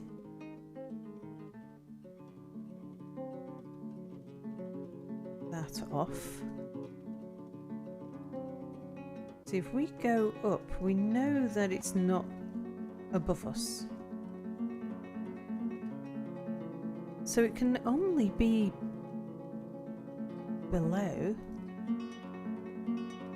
or in here. Right, let's dig this. I want to know now. Right, dig from there to there. Go do it, even though we know it's hot rock. I think you'll get toasty feet, but I don't think it'll be any worse than that. Yep, so go dig.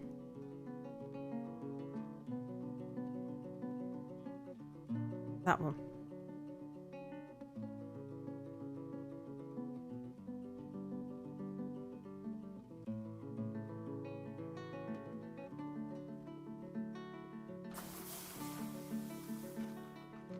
Yep, and then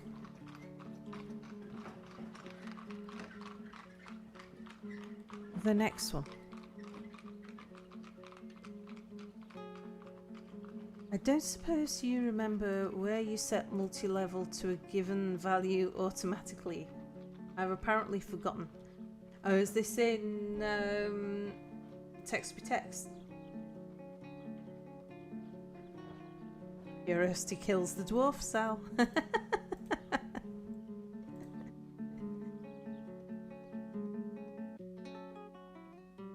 Yeah, I'm afraid I don't, but Ophis will, I'm sure. Yeah, multi-level 5 in DF hack window.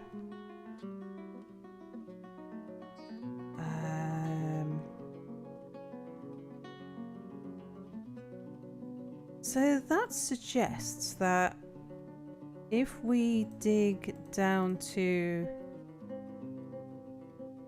here on this level.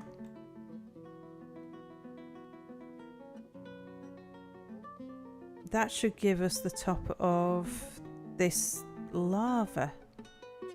Oh, in fact, do you know what? We can do this far safer. Let's just cancel that. And instead, let's dig a little channel. Right there. Let's see what's under the floor. Yes, we've discovered the great magma sea. Hey, and we found tetrahedrite. Fantastic. And raw adamantine, praise the miners. Oh, 2 lots of raw adamantine.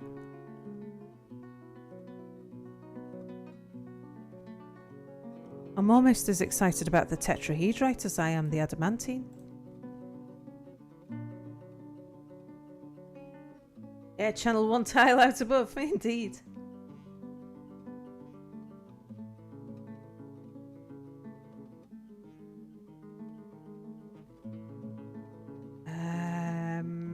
Let's have a look here then.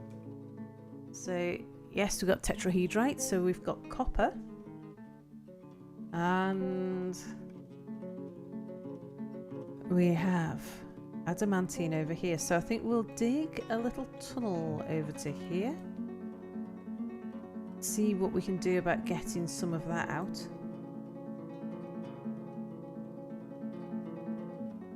Now, it did appear to be... seem to be 2 messages about adamantine, so maybe we've got 2 spires. But just to have a look, I think these are just vermin. I don't think there's anything to worry about here. Fire snakes. Fire snakes. I guess that one's a fire snake too. Nothing to worry about. We're fine with fire snakes. Alright, let's dig. Then we'll go from here. I've no doubt we'll have to do a bit of routing and rerouting. We'll see if we can get up to here and over to there. Now, out of curiosity,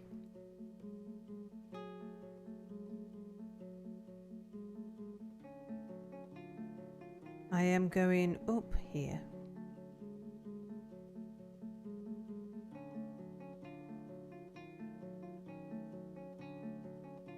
Maybe the other thing we can get the miners doing then is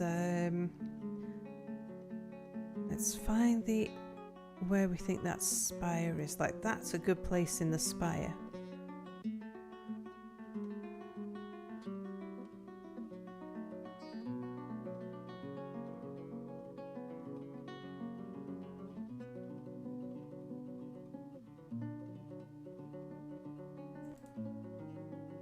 So maybe we work our way over to there then.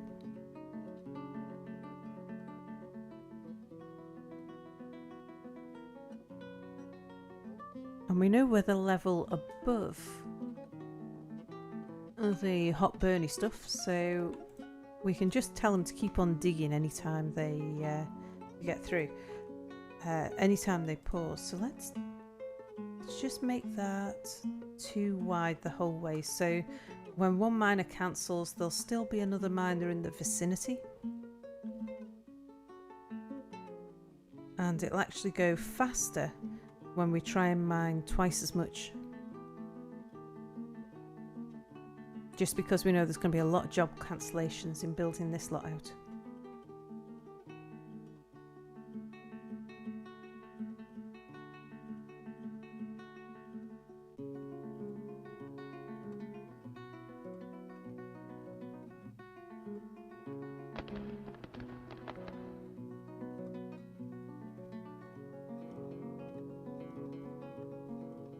So yeah, I'm starting to believe now that the bottom of the map really is at level 89.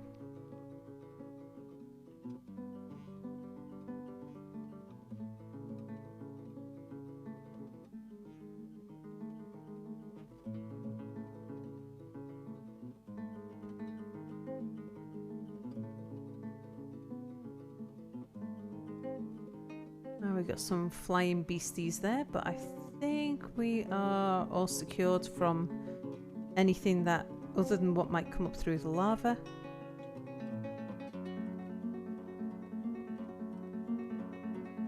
Which is a good job because other than those weapons that we've just bought, we have nothing. Okay. Let's have a look now at if we were to dig a downstair. Somewhere around about here would plant it right into the adamantine. It would be there where we'd want it.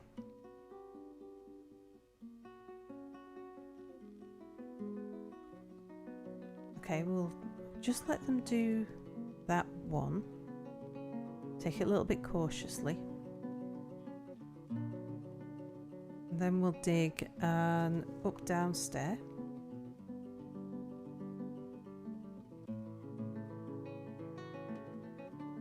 Here.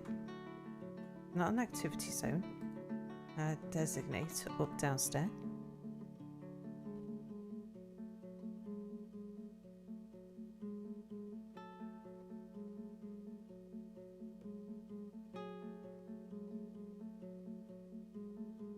Nice. We've got our first bit of adamantine. And now we can channel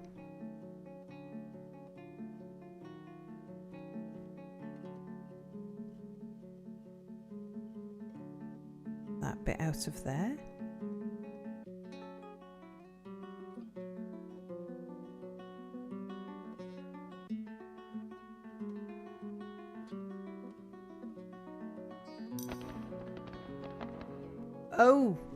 Oh my. Okay.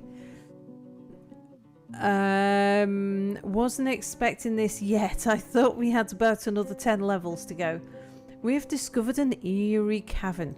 The air above the dark stone floor is alive with vortices of purple light and dark boiling clouds. Seemingly bottomless glowing pits mark the surface. Indeed. Good evening, Quatch, who said good evening. Beggar Holding says candy.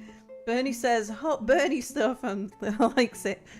And Quatch says praise the miners. And then, yes, we all realise just how much fun we're in for.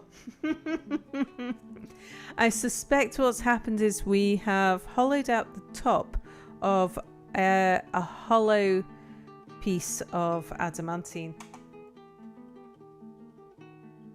Oh my.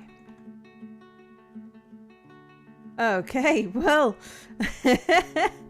and for people just joining the stream, yeah, we've just opened a path to the circus, and so far we haven't had any decent metal. The only metal I've found on the map so far is gold and galena. We have no iron. We've just found tetrahedrite. We found tetrahedrite in the around the edge of the magma sea. So we've broken into the circus at level 96. I've had bedrooms lower than that. I've never seen the circus this high.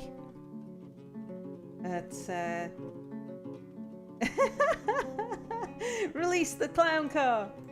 I trust you have a plan B. Bernie says Sal doesn't even have a plan A. Yeah, isn't it high? It's a total pancake world. The circus. Hello, Zach. Yes, so the circus is a common name for the place where the worst of the worst things live. And we haven't seen any... I personally haven't broken into this particular like depths of the earth since the new update. So I'm kind of excited to see what it is. At least we got one chunk of candy. I'm sure that makes it all worthwhile. Yeah, except I'm not sure that we've got any thread in the hospital. So I'm going to bet that we take that piece of candy upstairs. And the moment I say, make that lump of adamantine into thread, please. And then make it into a wafer. Then make it into something useful. They'll grab it and they'll go and sew somebody's cut knee up with it. It'll be adamantine stitches in somebody's bruise. Well, I never. Okay. So, yes, I wasn't expecting... Yeah, that's what's happened, I think. Let's just have a... Yeah, it is. Look, it's a hollow one. Right, well, we might want to stop. Stop with the digging and channeling.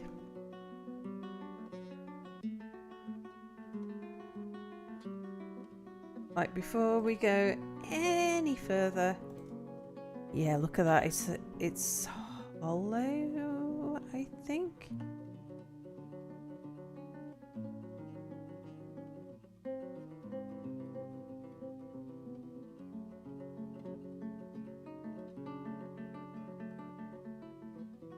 But I don't think it was hollow.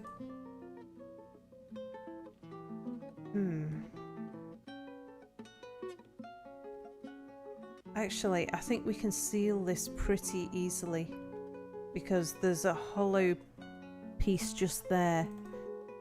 On the bright side, you should be able to see the other spires now. Indeed. On the downside,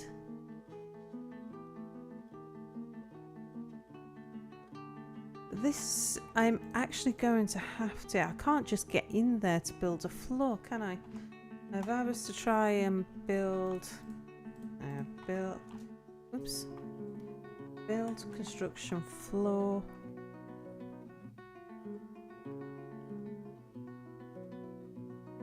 Yeah, it's blocked.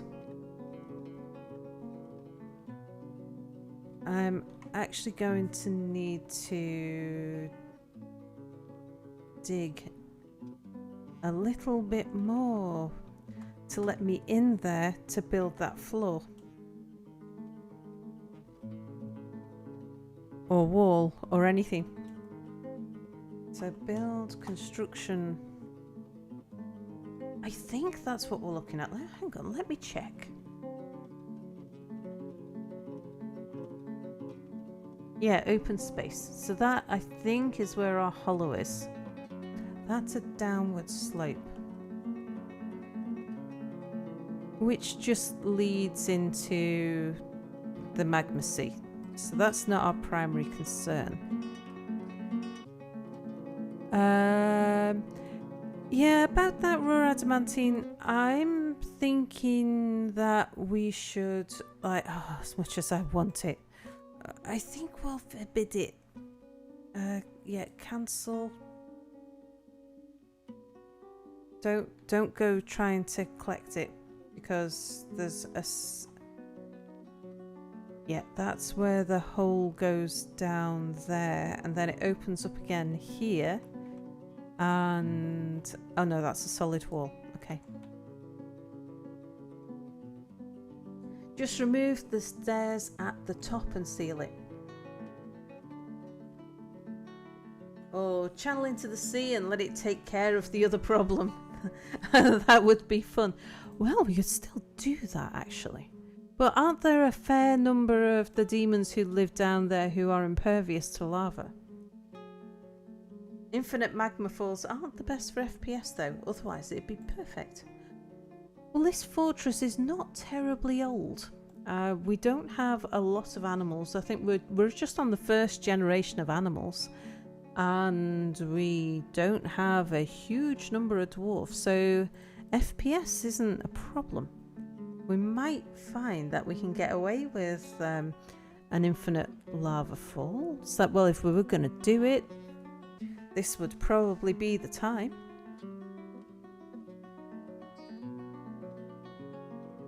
Okay, so what I propose then is we'll seal that floor there.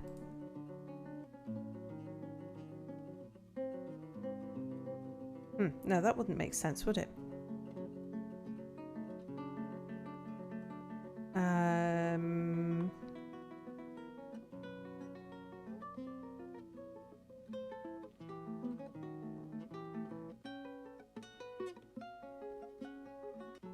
Yeah, we've got full-blown magma there. But would it be infinite magma if we just breach the wall at the top here, or am I only going to get the top level of that little puddle? Hello, Tidy. Yes, have we just cracked it open? Yes, we have. Indeed. So, yeah, infinite magma fall. Do I need a magma pool that is bigger than this little magma pool here? Top level, then it refills. Ah, fine.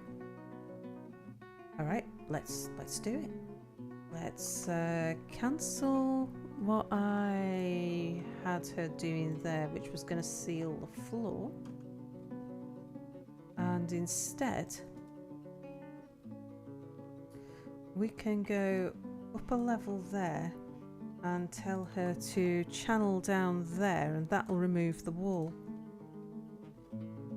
beneath. Let's make sure I've got that lined up properly. Right, yes, so that will remove this diagonal here, allowing the magma to pour down the hole there.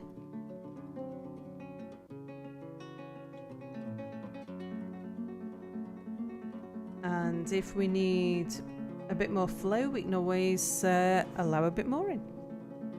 All right.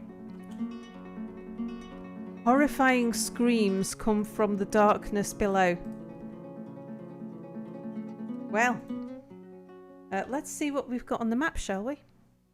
There is suddenly 125 things. We have a fruit bat demon, 3 of them.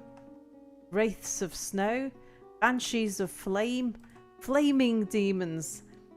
I'm not sure how impervious those are going to be to the lava.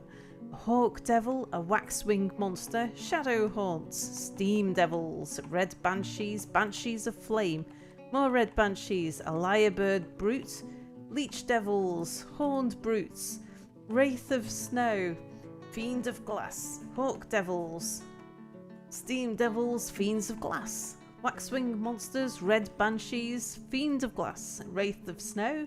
I think the wraith of snow we can deal with.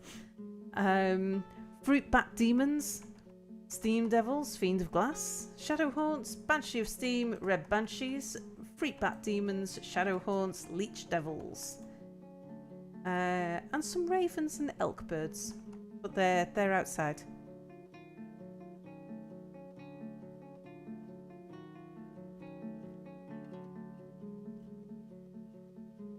Let's just see. I've been missing a bit of chat here.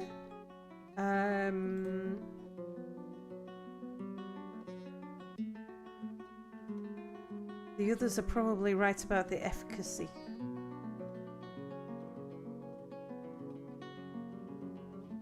Did you buy a ticket to the circus? I was just looking up to see what people said about the efficacy. I didn't see... Oh! Bagger Holding said, oh no, it's 47.03. Oh, it's 47.03 out.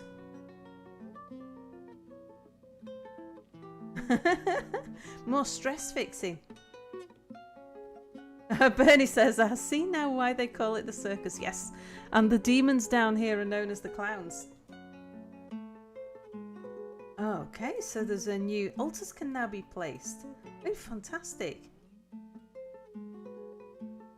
Fiend of Snow should be magmarable. Yeah, but I'll tell you what, we'll have a look at one of the snow ones. And we'll check out one of the others as well, and we'll see what we've got here. So, Wraith of Snow. Let's have a look at what a Wraith of Snow is. Let's view you. A gigantic earthworm composed of snow. It has a broad shell and it has a bloated body. Okay, that doesn't sound terribly frightening. Let's have a look at the Shadow Haunt. A huge tiger beetle composed of ash. It has wings and it undulates rhythmically. Beware its webs. What about a steam devil? A great ceratopsid. So that's like a triceratops? Composed of steam. It has a pair of squat antennae. And it undulates rhythmically.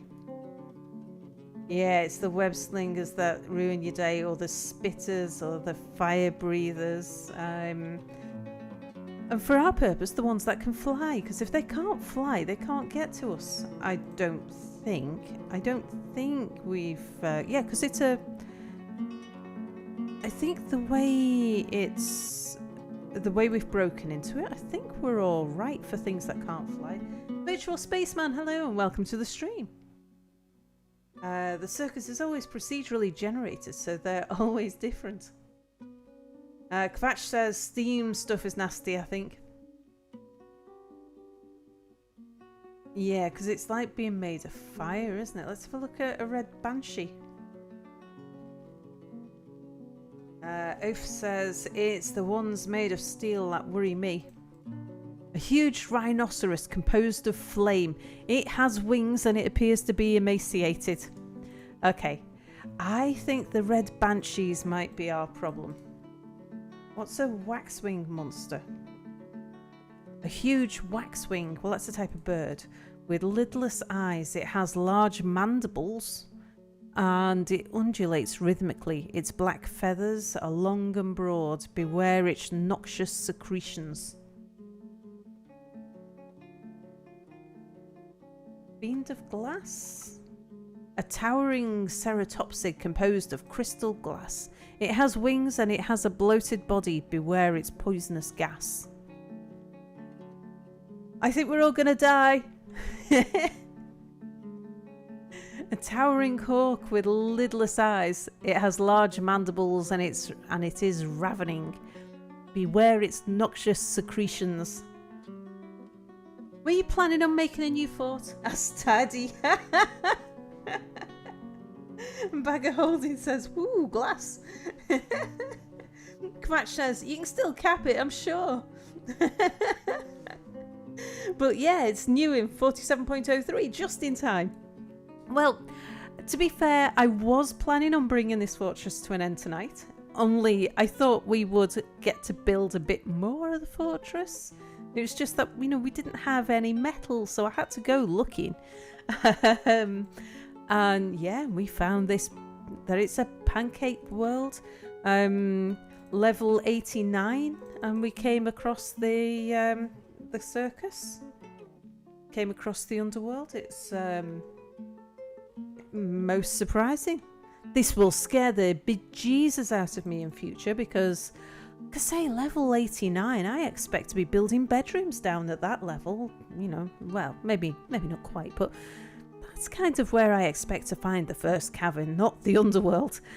So, and to sort of just go on a little bit of exploration and still not find anything except, like, gold and galena. Well, but I was planning on bringing this fortress to an end tonight. Yeah, my dwarves will all be sleeping soon. They will be sleeping. And poor look on taking a nip of candy, indeed, which fell down into the hole. But it's, the whole world is going to be eternally sleeping, indeed. Yes, I was going to bring it to an end anyway because my plan is to start recording a tutorial series of Dwarf Fortress, which if 47.03 has come out, that is just perfect timing. So I'm planning on starting that tomorrow. The primary motivation for it is every so now and then I put down Dwarf Fortress for a month or two before I pick it back up again. And a month or two, you can get very, very rusty with Dwarf Fortress. And all of a sudden, I can't remember why it is that such and such a thing didn't happen, or why is that not working? It always used to work. What am I doing differently? So what I want to do is record a tutorial series, which is primarily aimed at me and people like me who occasionally put it down and can't remember, and also to help gather sort of other people's hints and tips on why things go wrong, because I watch as many tutorial series as I can get my hands on. I love watching other people's Dwarf Fortress stuff and getting ideas for fortresses and learning things I've not learnt before. But what you don't often see is tutorials that include I'm trying to chop a tree. Why is this tree not chopping down? I want to collect all of the problems that I've come across and how I've overcome those problems. Why are my soldiers not wearing boots?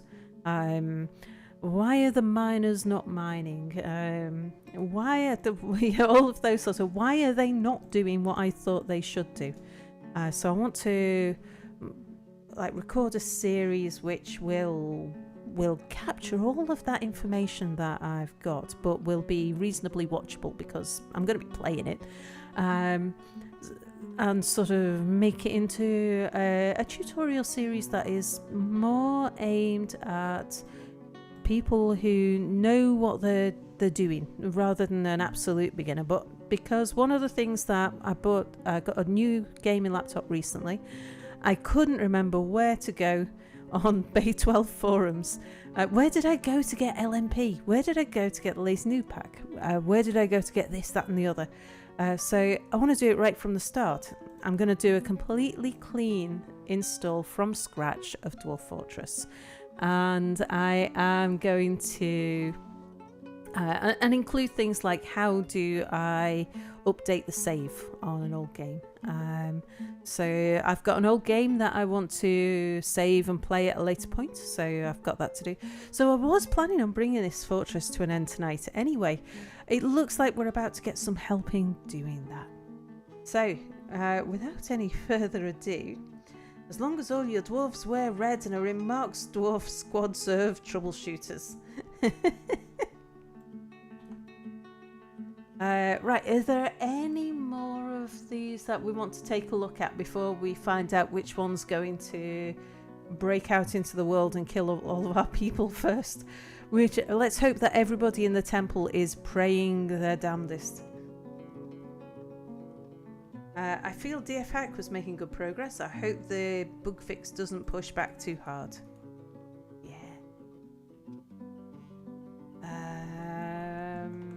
Let's have a look at a fruit bat demon, just out of curiosity. A towering fruit bat with external ribs. It has a pair of squat antennae and it has a bloated body. Its clear hair is long and wavy. Beware its poisonous bite.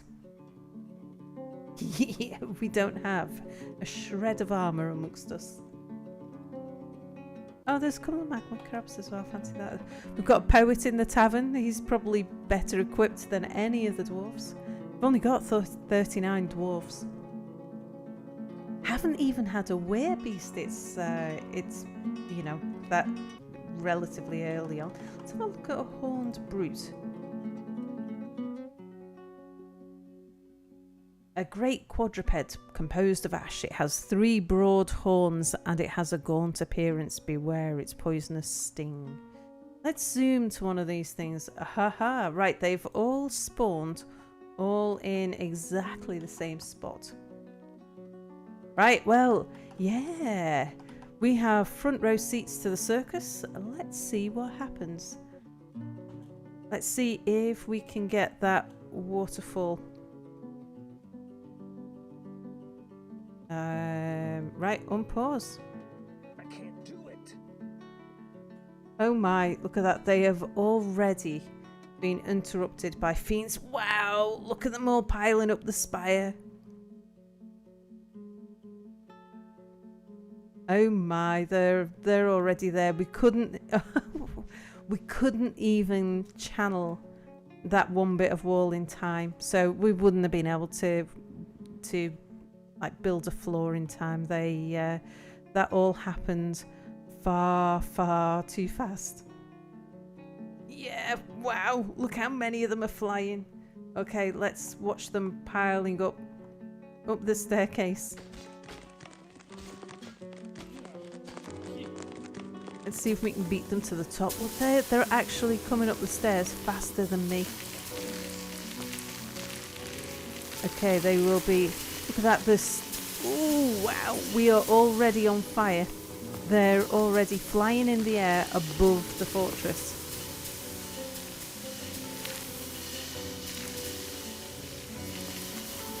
Oh my.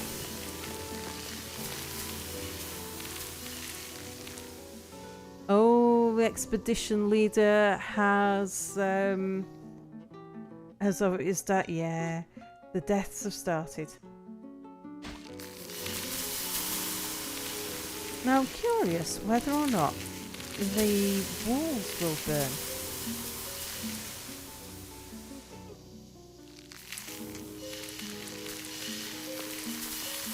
Well, I mean, what we could do...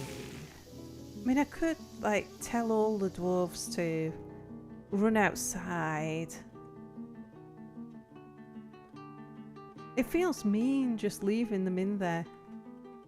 I mean, they're going to die outside as well. Yeah, it doesn't really matter what I do. They'll end up dead. Even if I lock them in a room. Yeah, they won't do... What's the death count? What's the death count so far? Let's have a look. What we can do is have a look at some of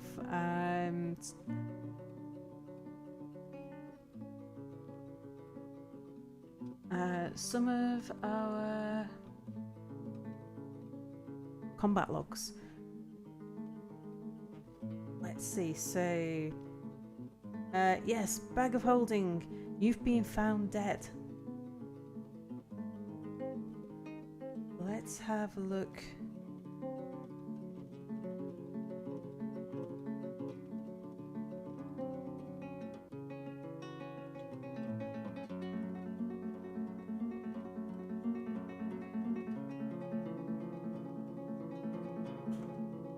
Oops, wrong one.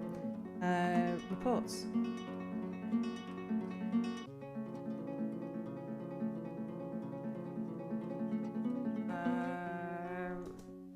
Aurelius is fighting.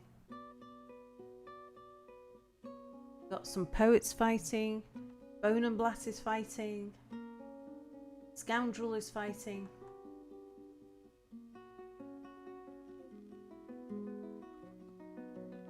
Yappy is fighting. Tammy is fighting.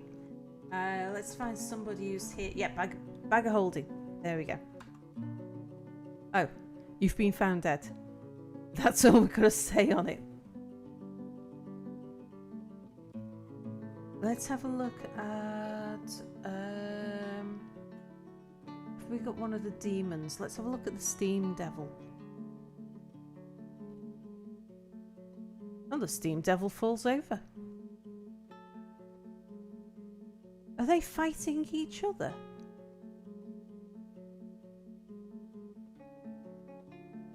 So this is the start of page 3. The Steam Devil falls over. It's partially free of the web. It stands up.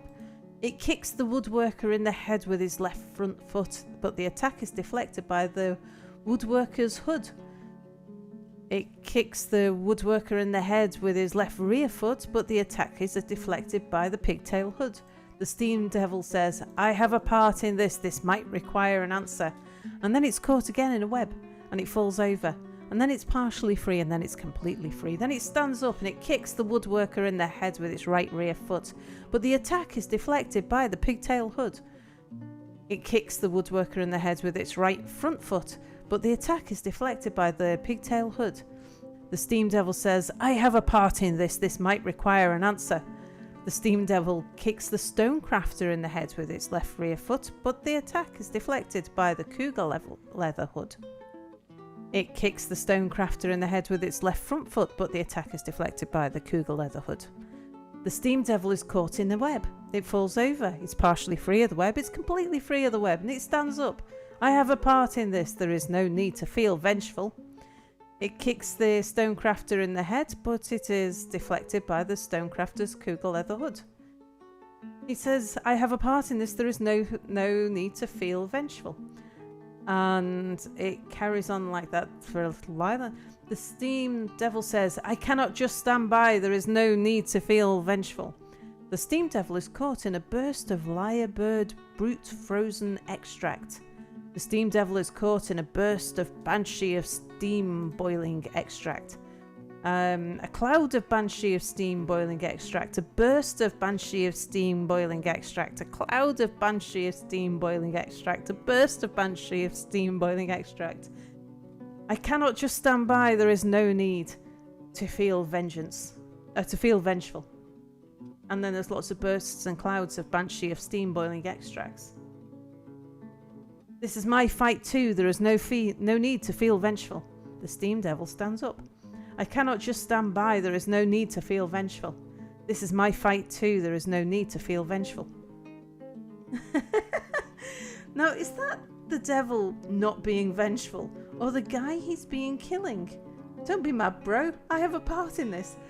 That is, yeah. Well, when you get kicked by steam, a bit of clothing really is pretty handy. Yeah, it shows you how good any item of clothing is. The devil just wants to be friends. Good to see it's not vengeful, indeed. Yeah, keep calm and kill all the surface dwellers. I think that's what the message is telling us. Shall we have a look at what did the Banshee of Steam have to say about this? Oh look, someone tried to shoot a copper bolt at the Banshee of Steam. I'm not sure that was the most effective thing to do. The Banshee of Steam bites the Chancellor in the left foot, but the attack is deflected by the Chancellor's large yak leather sandal. The Banshee of Steam kicks the Chancellor in the lower body with his right front foot, but the attack is deflected by the Chancellor's on-fire large rope reed cloak. The Banshee of Steam bites the Chancellor in the right foot, but the attack is deflected by the Chancellor's large yak leather sandal. The Banshee of Steam breathes a cloud of Banshee of Steam extract vapour. And then there's a burst of Banshee of Steam extract and a cloud of Banshee of Steam extract. The Banshee of Steam kicks the poet in the left hand with his right front foot, but the attack is deflected by the poet's linen left mitten. The Banshee of Steam jumps away from the flying copper bolt. The Banshee of Steam is caught up in a web. The Banshee of Steam falls over. It's partially free of the web. It's completely free of the web. This Banshee of Steam stands up. It sounds like they're tripping over themselves. Let's have a look at...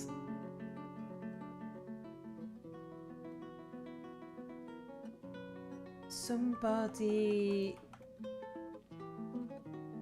else. I'm thinking...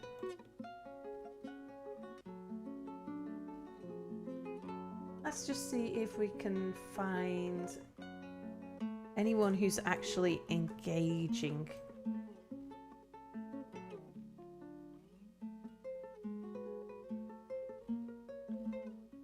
The Kia is fighting.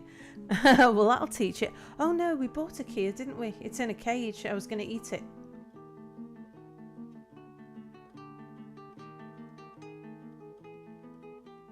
Yeah, I think the only ones we're going to get any information on... the Wraith of Snow. The Wraith of Snow is caught in a cloud of Banshee of Steam boiling extract. I have a part in this. There is no need to feel vengeful. I cannot just stand by. There is no need to feel vengeful. This is my fight too. There is no need to feel vengeful. Yeah, also not feeling vengeful. As is the Steam Devil.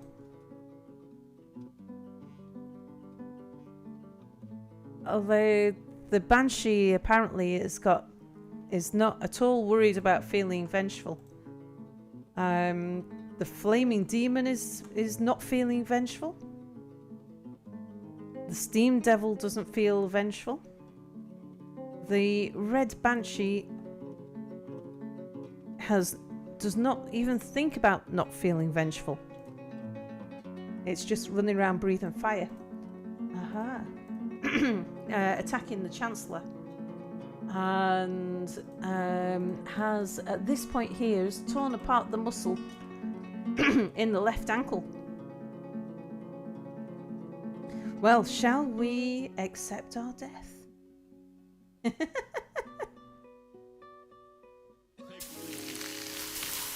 Aurelius has been found dead. Stray Kitten has been found dead. Some random who I hadn't even got as far as naming has been found dead. And we've all crumbled to the end. Likely all the clowns are like, "You mad, bro? You mad, bro? You so mad, bro?" And Fezzy says, "I just got here and everything is dying. Your fortress has been found dead. It was inevitable." And Komano says, "Love a happy ending." Indeed. Well, that was a fun way to end the fortress. I was thinking that we would at some point dig down. Like, you know, if nothing else happened to come along, we will now embark next door. Can you imagine the madness that we've just unleashed on this land? I'd love to be able to advance the world after a fort. We must all commit Sudoku. Yeah, so I'm gonna do a clean install now. Make myself a nice tutorial series so that I can remind myself how to play the game when I next put it down. But thank you everybody for keeping me company and witnessing the untimely end to this fortress. I thought we'd be going a few hours before I actually got down to the circus. I thought maybe even we would have weirbeast attacks or something a bit more ordinary would wander into our fortress and end us all. But no, it turned out that we dug too deep, as the miners are wont to do. So thank you for watching, and I shall go away, do all of the updating and things, and I will be recording more Dwarf, as well as doing the recording on the Dwarf Fortress. I will be streaming a separate fortress as well.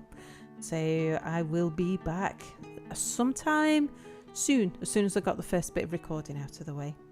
So, first time seeing this stream, Sal. Gotta say it was my favourite Dwarf Fortress stream so far. Thank you. Thank you very much, Night Addict. And you too, Tidy. Have a nice day. Have a great night and see you soon. And oh, before you all go, let's see if because I'm gonna hang out in somebody's chat now. Let's see if there's someone we can raid and go hang out there. Who have we got? We want to find someone who is streaming Dwarf Fortress.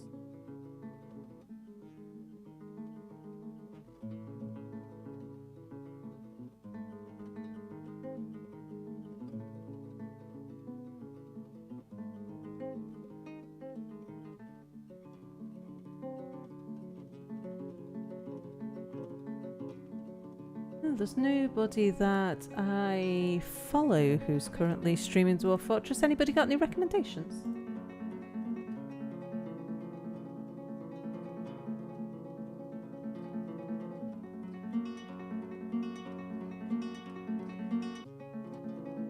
Kiggy85 is streaming.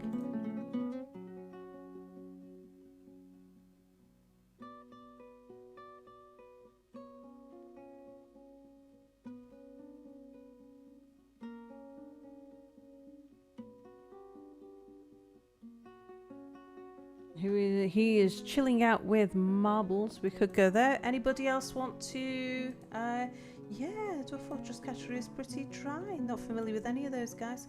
I was hanging out in the Gorilla Guys chat a little bit earlier.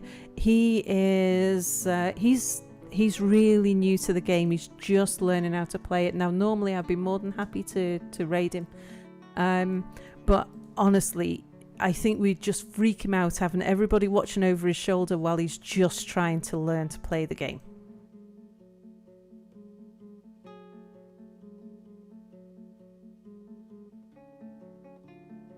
So I think then we shall, for once, we'll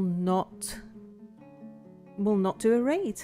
I like to spread the love, but we'll keep an eye out for Kupo or Scoundrel or one of those guys going live. I will be hanging out in chat with somebody this evening. We'll just see who turns up, who goes live. Yep. But thank you for keeping me company. Thanks for watching, and I'll see you very soon for some more Dwarf Fortress and other things too. Thanks for watching.